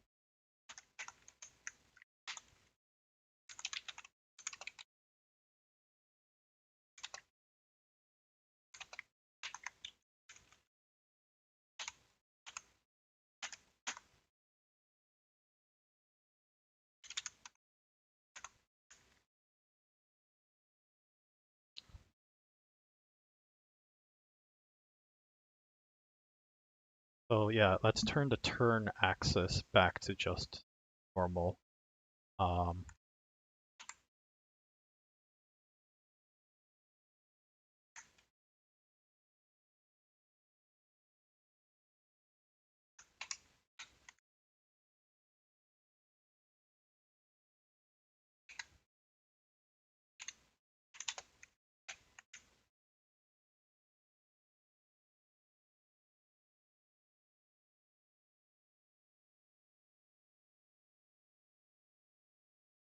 This one is a turn axis. Where is it?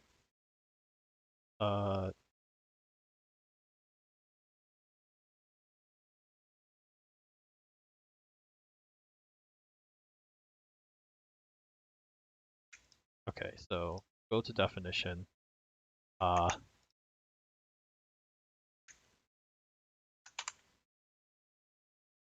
They rotate axis, actually. I feel like that's a better.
There.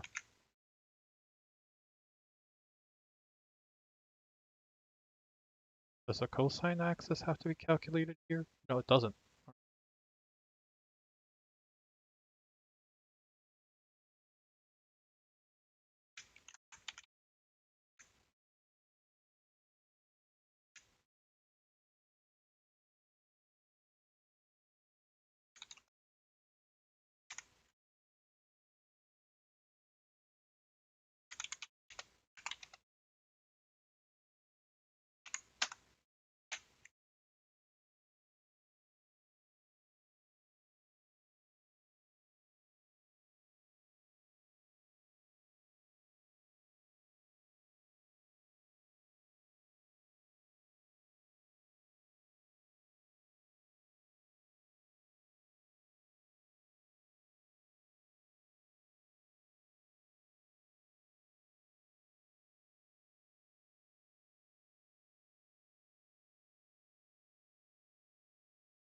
So now I have all that information. I am going to take a break and then I'll come back and actually apply it to a very real mesh.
I'm back. Okay. This is looking really optimistic so far.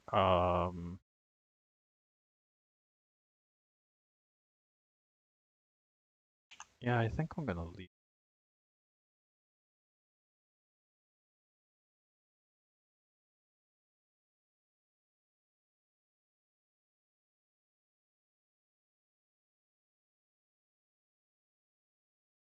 There is one thing I want to make sure, which is that, this looks like this. Uh, make sure the normals looks correct right here, which it does. If I turn it this way.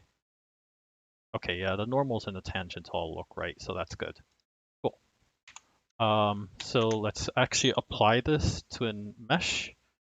Um, we have a curve Y face job right here. Which I have this track part generator specifically for that purpose. It looks really bad because I haven't done too much to it yet. That is okay, because so here's the top face, and I'm gonna have to change this line of logic. I don't this top face method, it doesn't work for curves at all because there's multiple different jobs that I need to do procedurally. Um, they can all those jobs themselves can be done in parallel, but there are sequences of things that needs to be computed um, before I throw it together into a mesh thingy. Um, but I am thinking that, yeah, I'm thinking this will be fine. Um,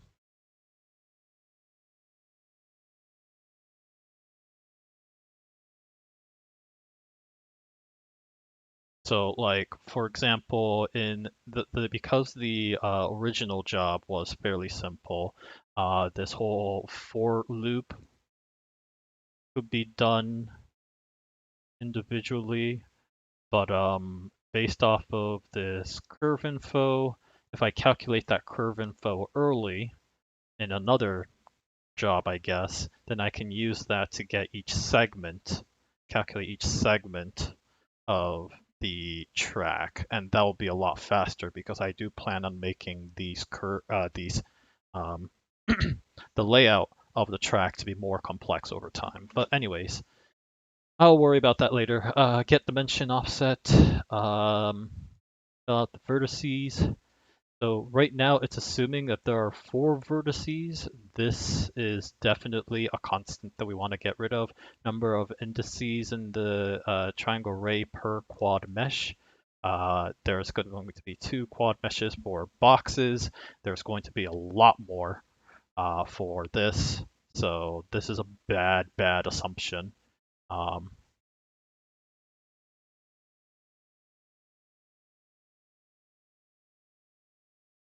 Yeah, so I'm making making box-related assumptions here. We don't want those.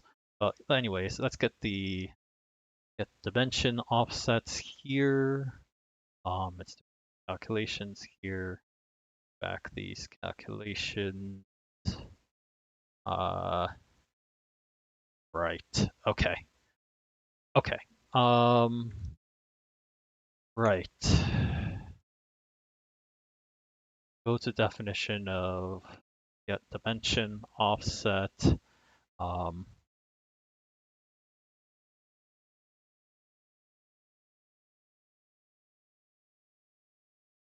So we're calculating the curve here. That's exactly what we need. Um, then we have the curve info here.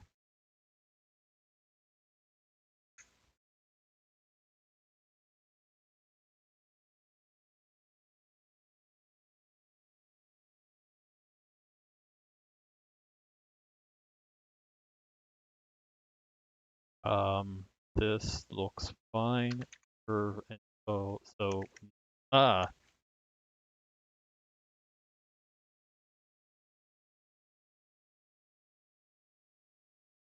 I wonder.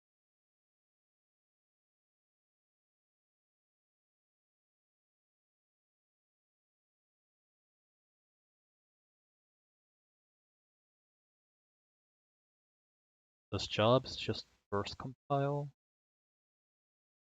Yeah, it does. Okay.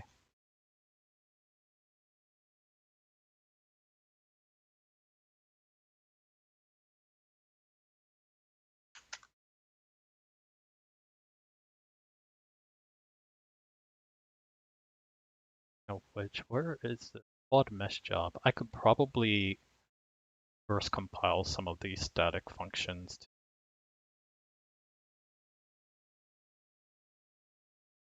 Right. So those can't be burst compiled yet. This can.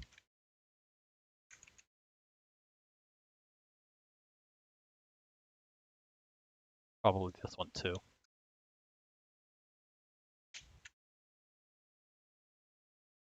Probably this one.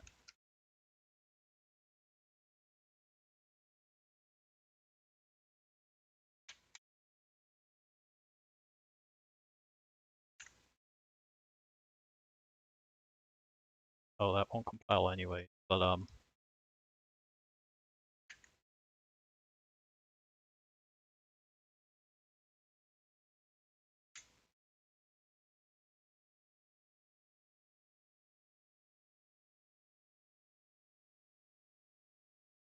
I can probably like adjust the anyway. I'm overthinking this.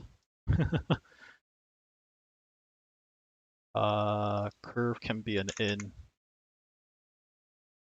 Final offset. Actually not going to change.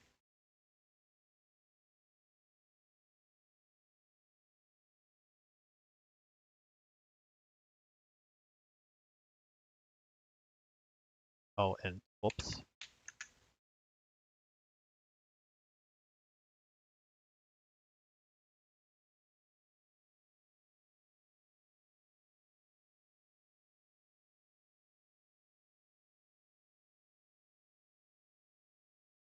Yeah, it can.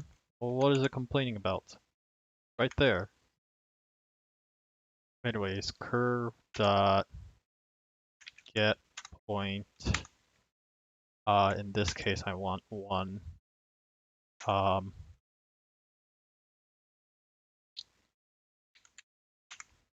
out vector 3 translate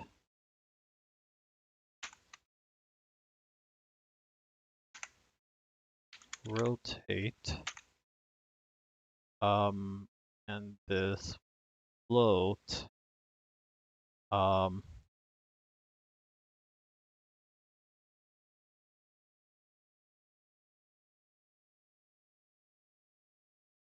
b.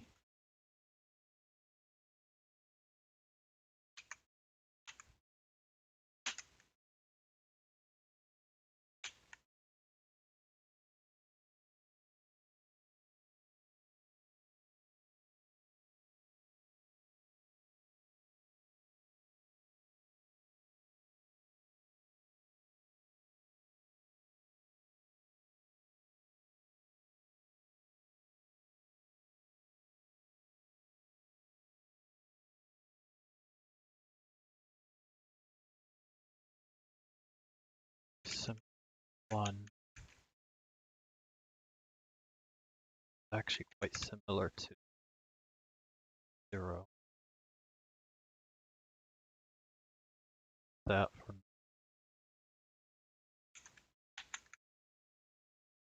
say if index of vertices is less than um,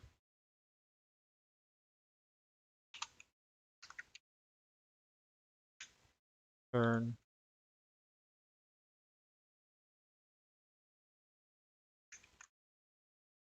or I can do that.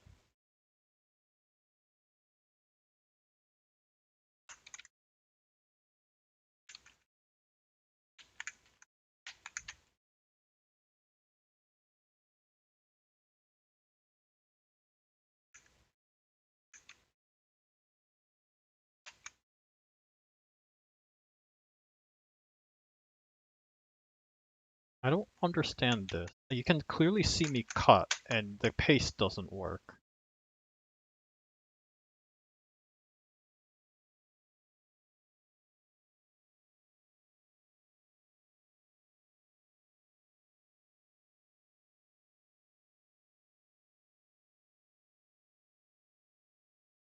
Curve UV offset dot V, which is actually just Y.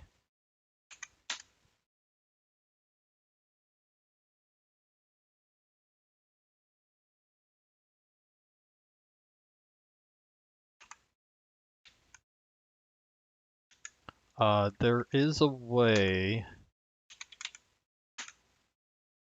Um,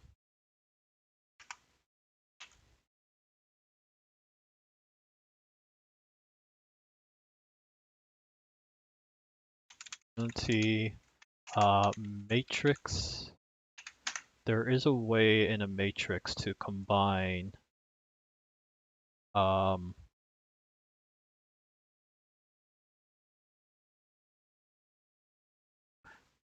create a translation, rotation, and scale matrix. So looking for something like this.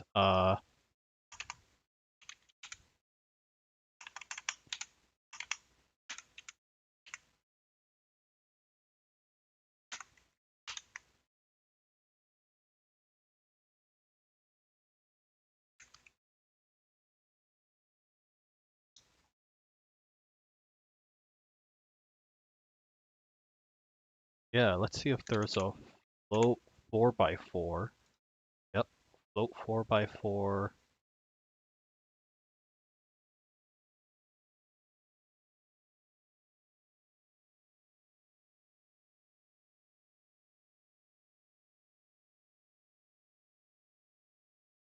Yep, there is. Okay, sweet.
Translate, rotate, and this one just can be math.1. Nope. Okay, it doesn't exist. Vector 3.1.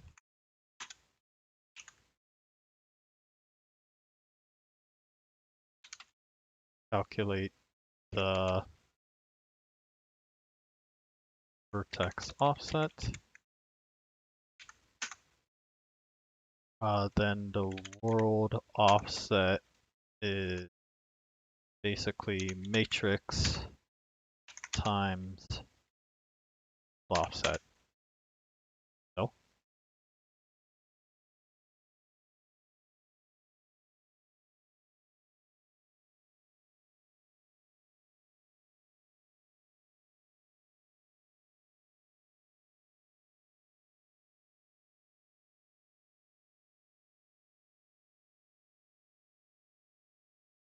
Where I don't think I need to do this. I can just do that, which will be more intuitive.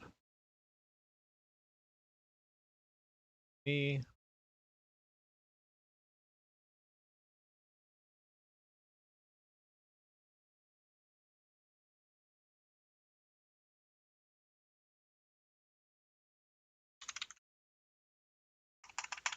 on the point.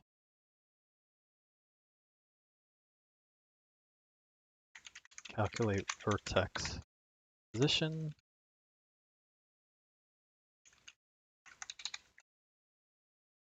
Calculate offset. So this is not great because it doesn't get the normals correct.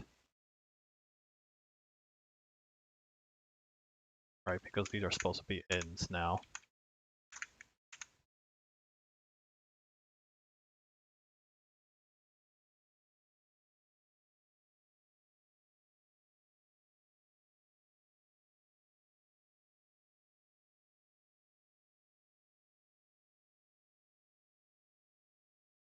What happens if I set this to a different number?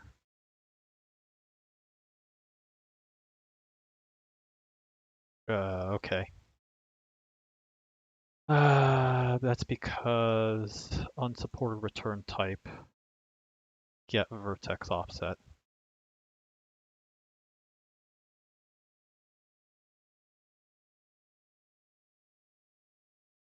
Odd mesh job. Ah.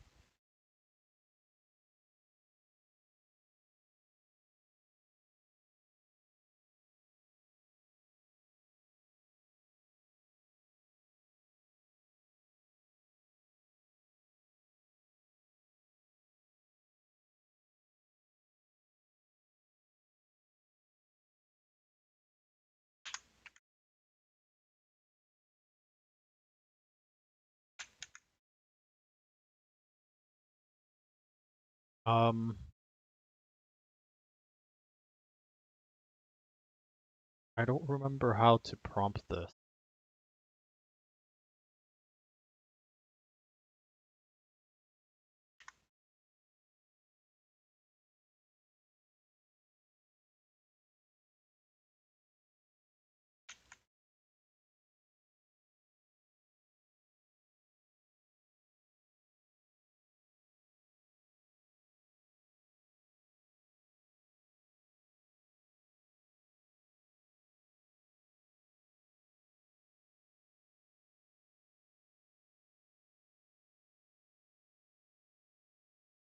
Select scene asset.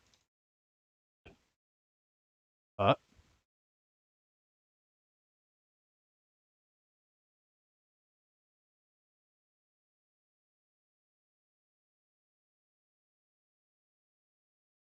okay.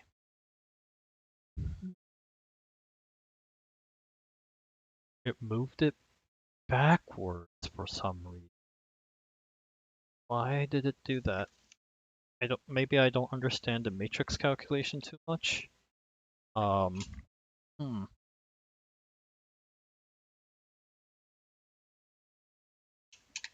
Yeah, it is probably my lack of understanding of how matrix calculation works.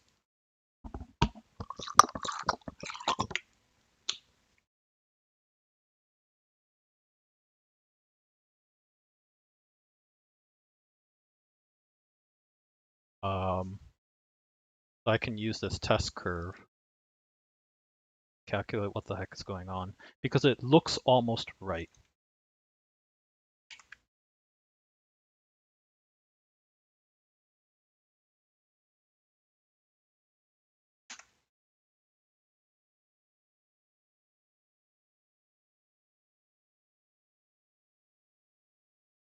Copy, git add.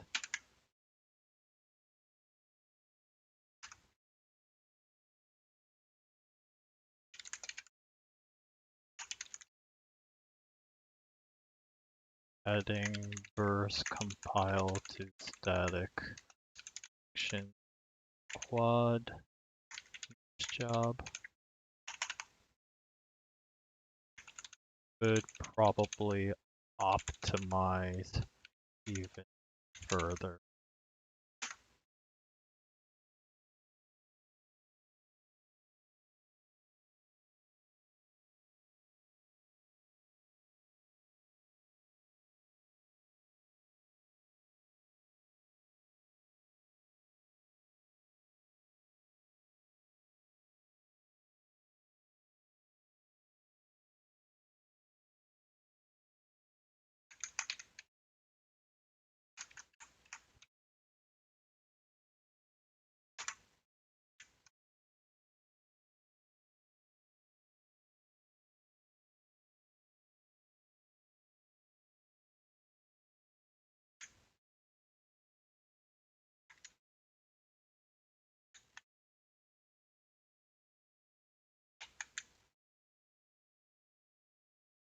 Yeah, okay, so what my idea right now is um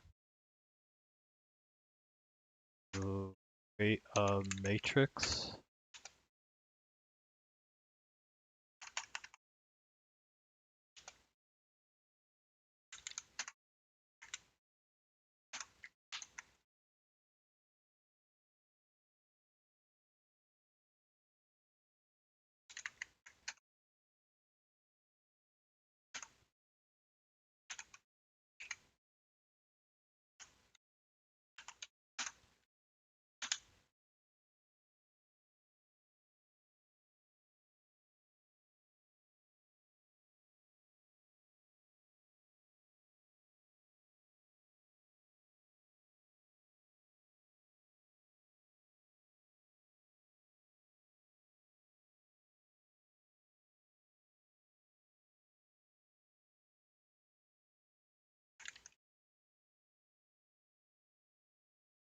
and we'll color this some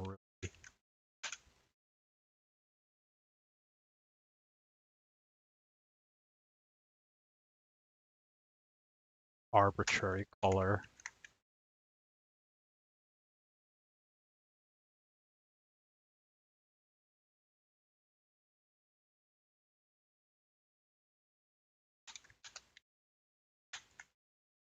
Because I thought that would do the job.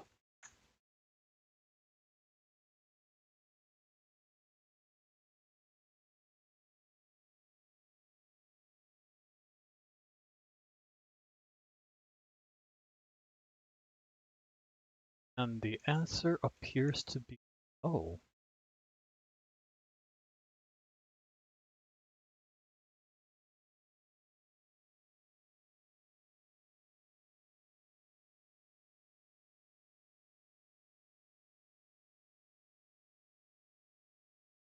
Oh, that's so strange.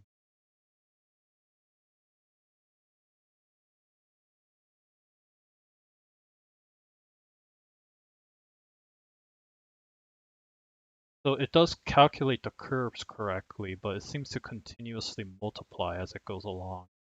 Strange. Um,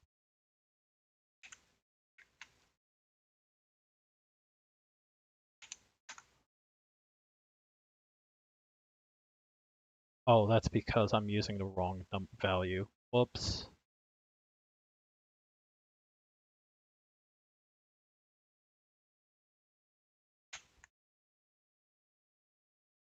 Should have detected that sooner.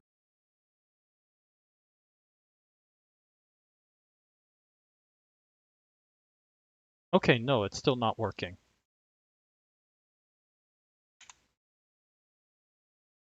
But that's useful.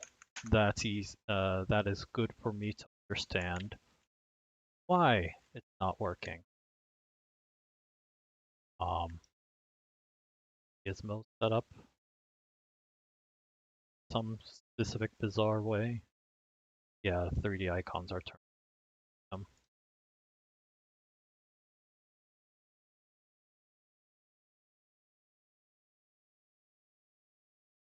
Okay, so I don't understand why that happened. Certainly does explain why the mesh is forming the way it does. Uh, why is translate?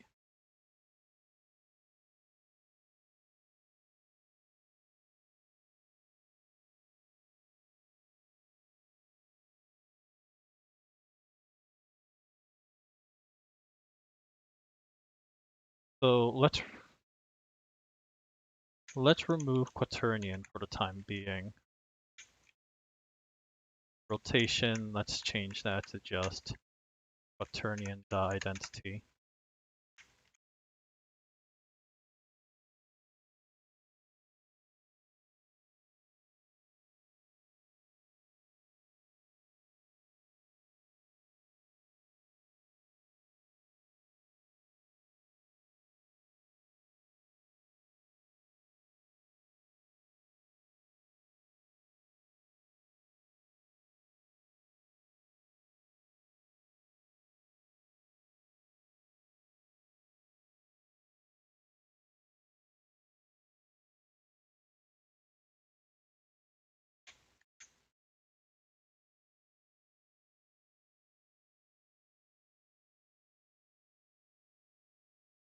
So that is already not working as I have expected.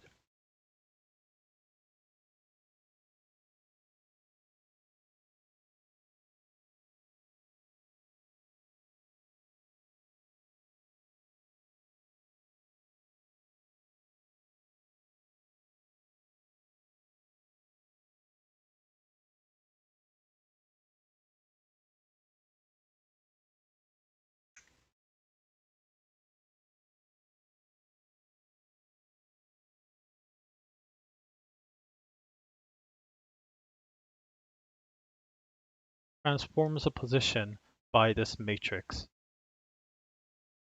Transforms a direction by this matrix. Okay, so I need to do that.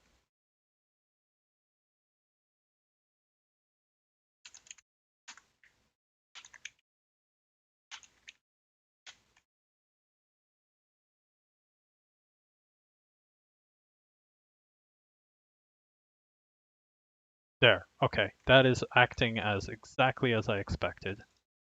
Um, Now we replace this with rotate.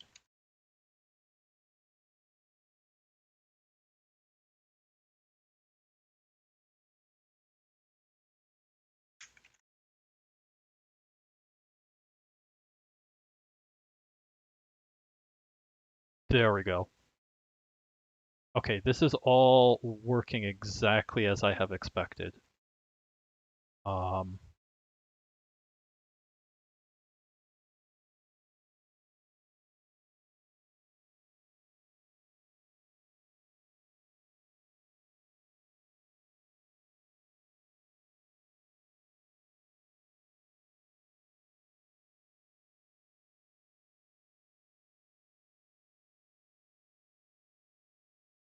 Draw offset.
Oh, it's magenta. Whoops. Haha.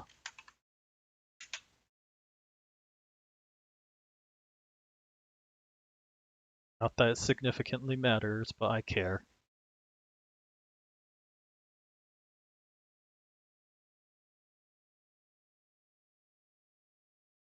Yeah, okay. So then I just need to find the struct for equivalent of that, which is the additive modulus.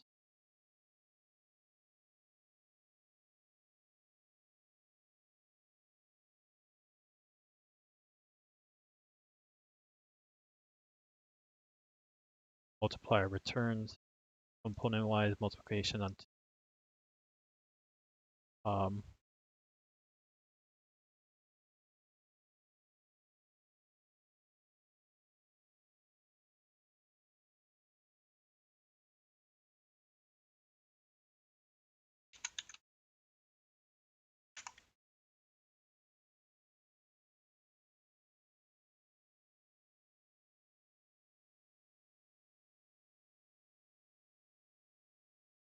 what is the unity mathematics equivalent of multiply point?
All right, so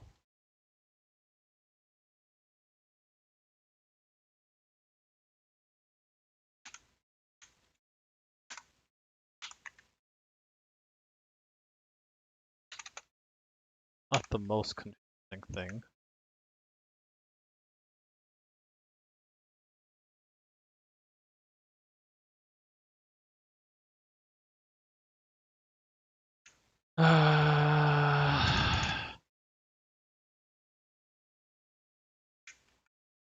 Not optimized, but whatever. Matrix, multiply point, world offset.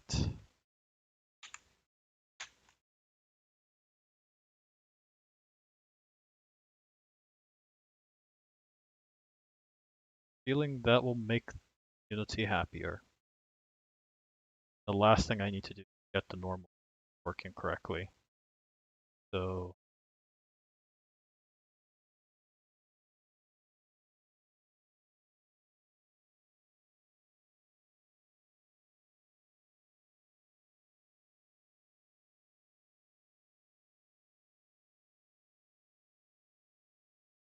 yeah, okay, cool. So the only thing that needs to change now are normals, which is, yeah, this is looking very promising so far. It is tracing the what I expected. Um,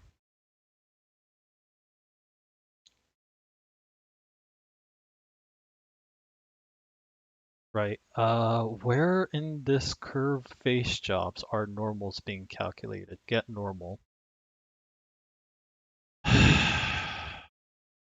Right. Um,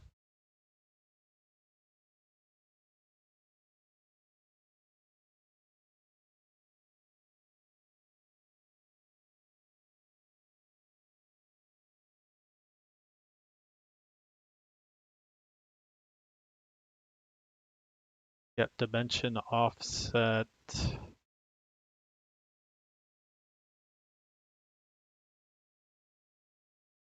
This faster? Math the add? No.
Yeah, I am thinking I might even simplify this even further. So let's see if I can grab this right. We already have this for loop here. Um, I am thinking that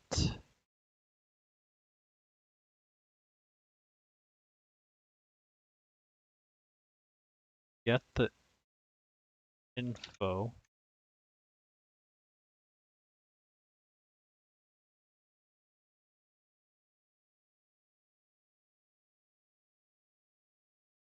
on the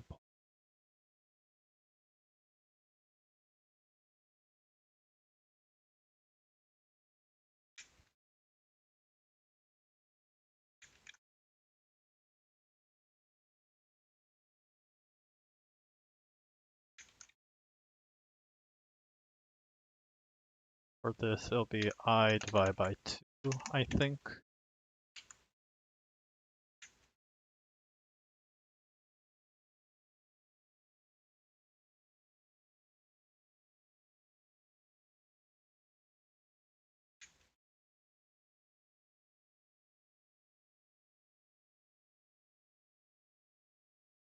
Uh,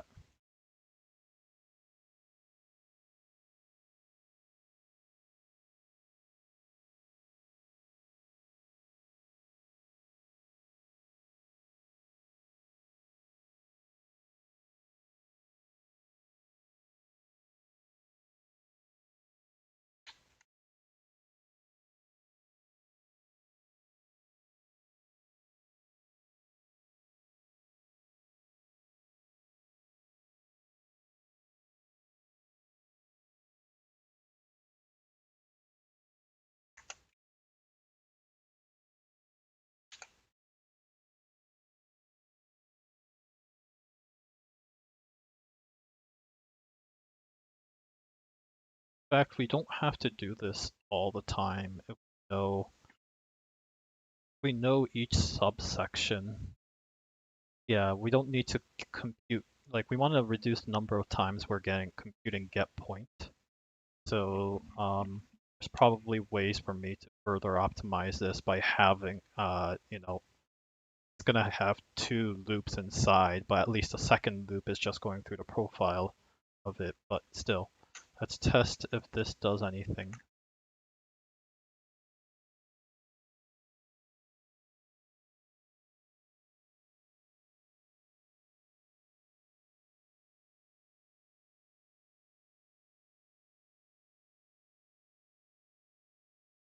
Oh,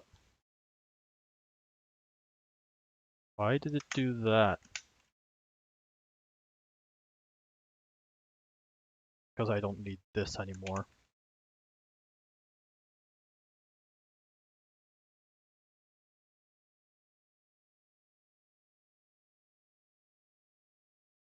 There. Okay, yeah, you can see that the shine, the shimmy on the track is more appropriate.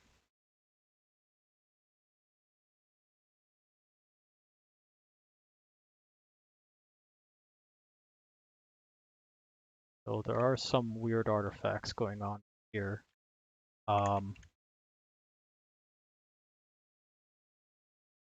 Still positive. Um,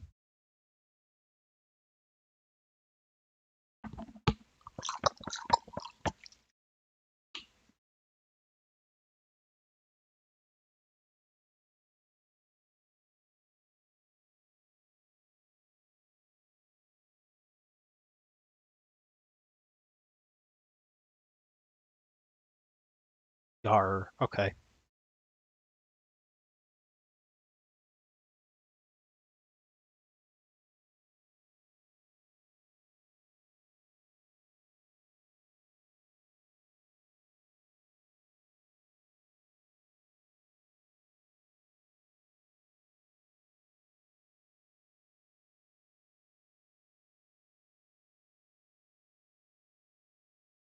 I may actually just call this a night for now, because I'm pretty satisfied with where I'm at. Um,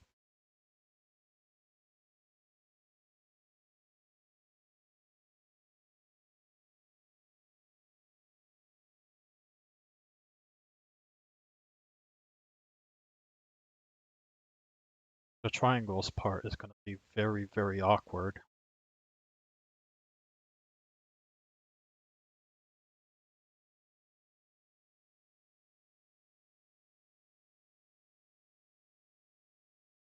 Yeah, the triangles portion may end up being strangely awkward. But yeah, I can start working on adding subsections.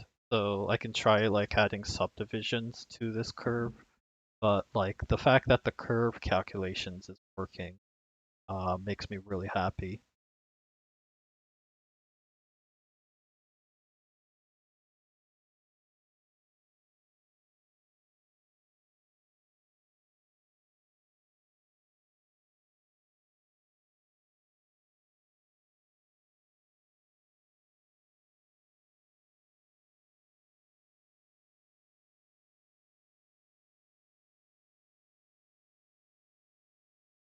Yeah, I'm gonna take the simple route and make it so that there's only one job per mesh that's running. Well, not one job, but it has to be kind of like done in a procedural fashion.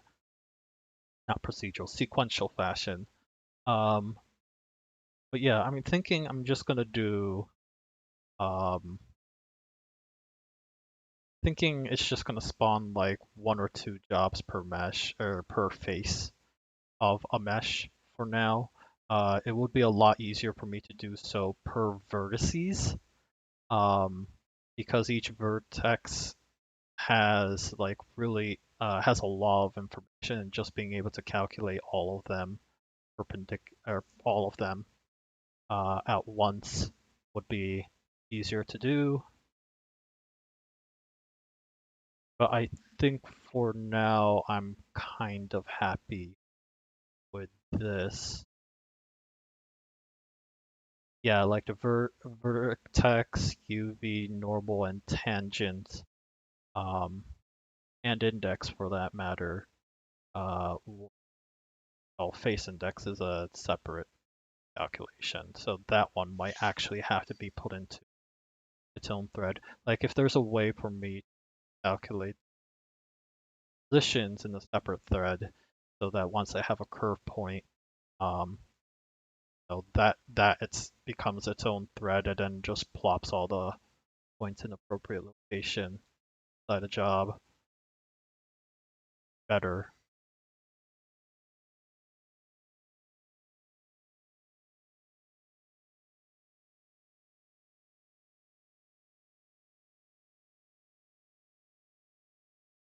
There's got to be a limit on how much we can try parallelizing though.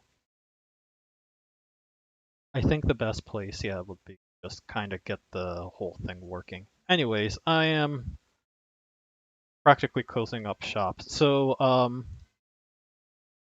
when you show up, um, that was posted at 10:08. I'm sorry, I completely ignored that. I didn't realize there was a chat going on, and I completely ignored all of that. Darn. Well, anyways, so I am taking a bit of a live streaming hiatus. Long story short, I'm moving, so there's going to be a lot of moving hassle that I'm going to be dealing with, and I just want a good month and a half off, kind of get myself oriented. I also don't know what the internet connection is like at the new place yet, so going to be doing a lot of shuffling around and gonna get very busy. Still, I think this is good progress so far. Like I'm at least liking what I'm seeing here, and I can already imagine the calculation necessary to give it the little curvature that I have here. You can see that the center point is there, and it just needs to follow through on all of those points. So shouldn't be too difficult to work on this. There's just a lot of ways I could optimize the process, and I'm just debating on how. Um, but yeah, no, this looks uh, pretty okay to me, and I'm pretty happy with the results so far. So we are, yeah, that is what I'm thinking. Um, cool. Like I said, I'm gonna call it a night at this point, and bring up my end card. So I will see you sometime in October, hopefully the 1st. So see you then. Toodles.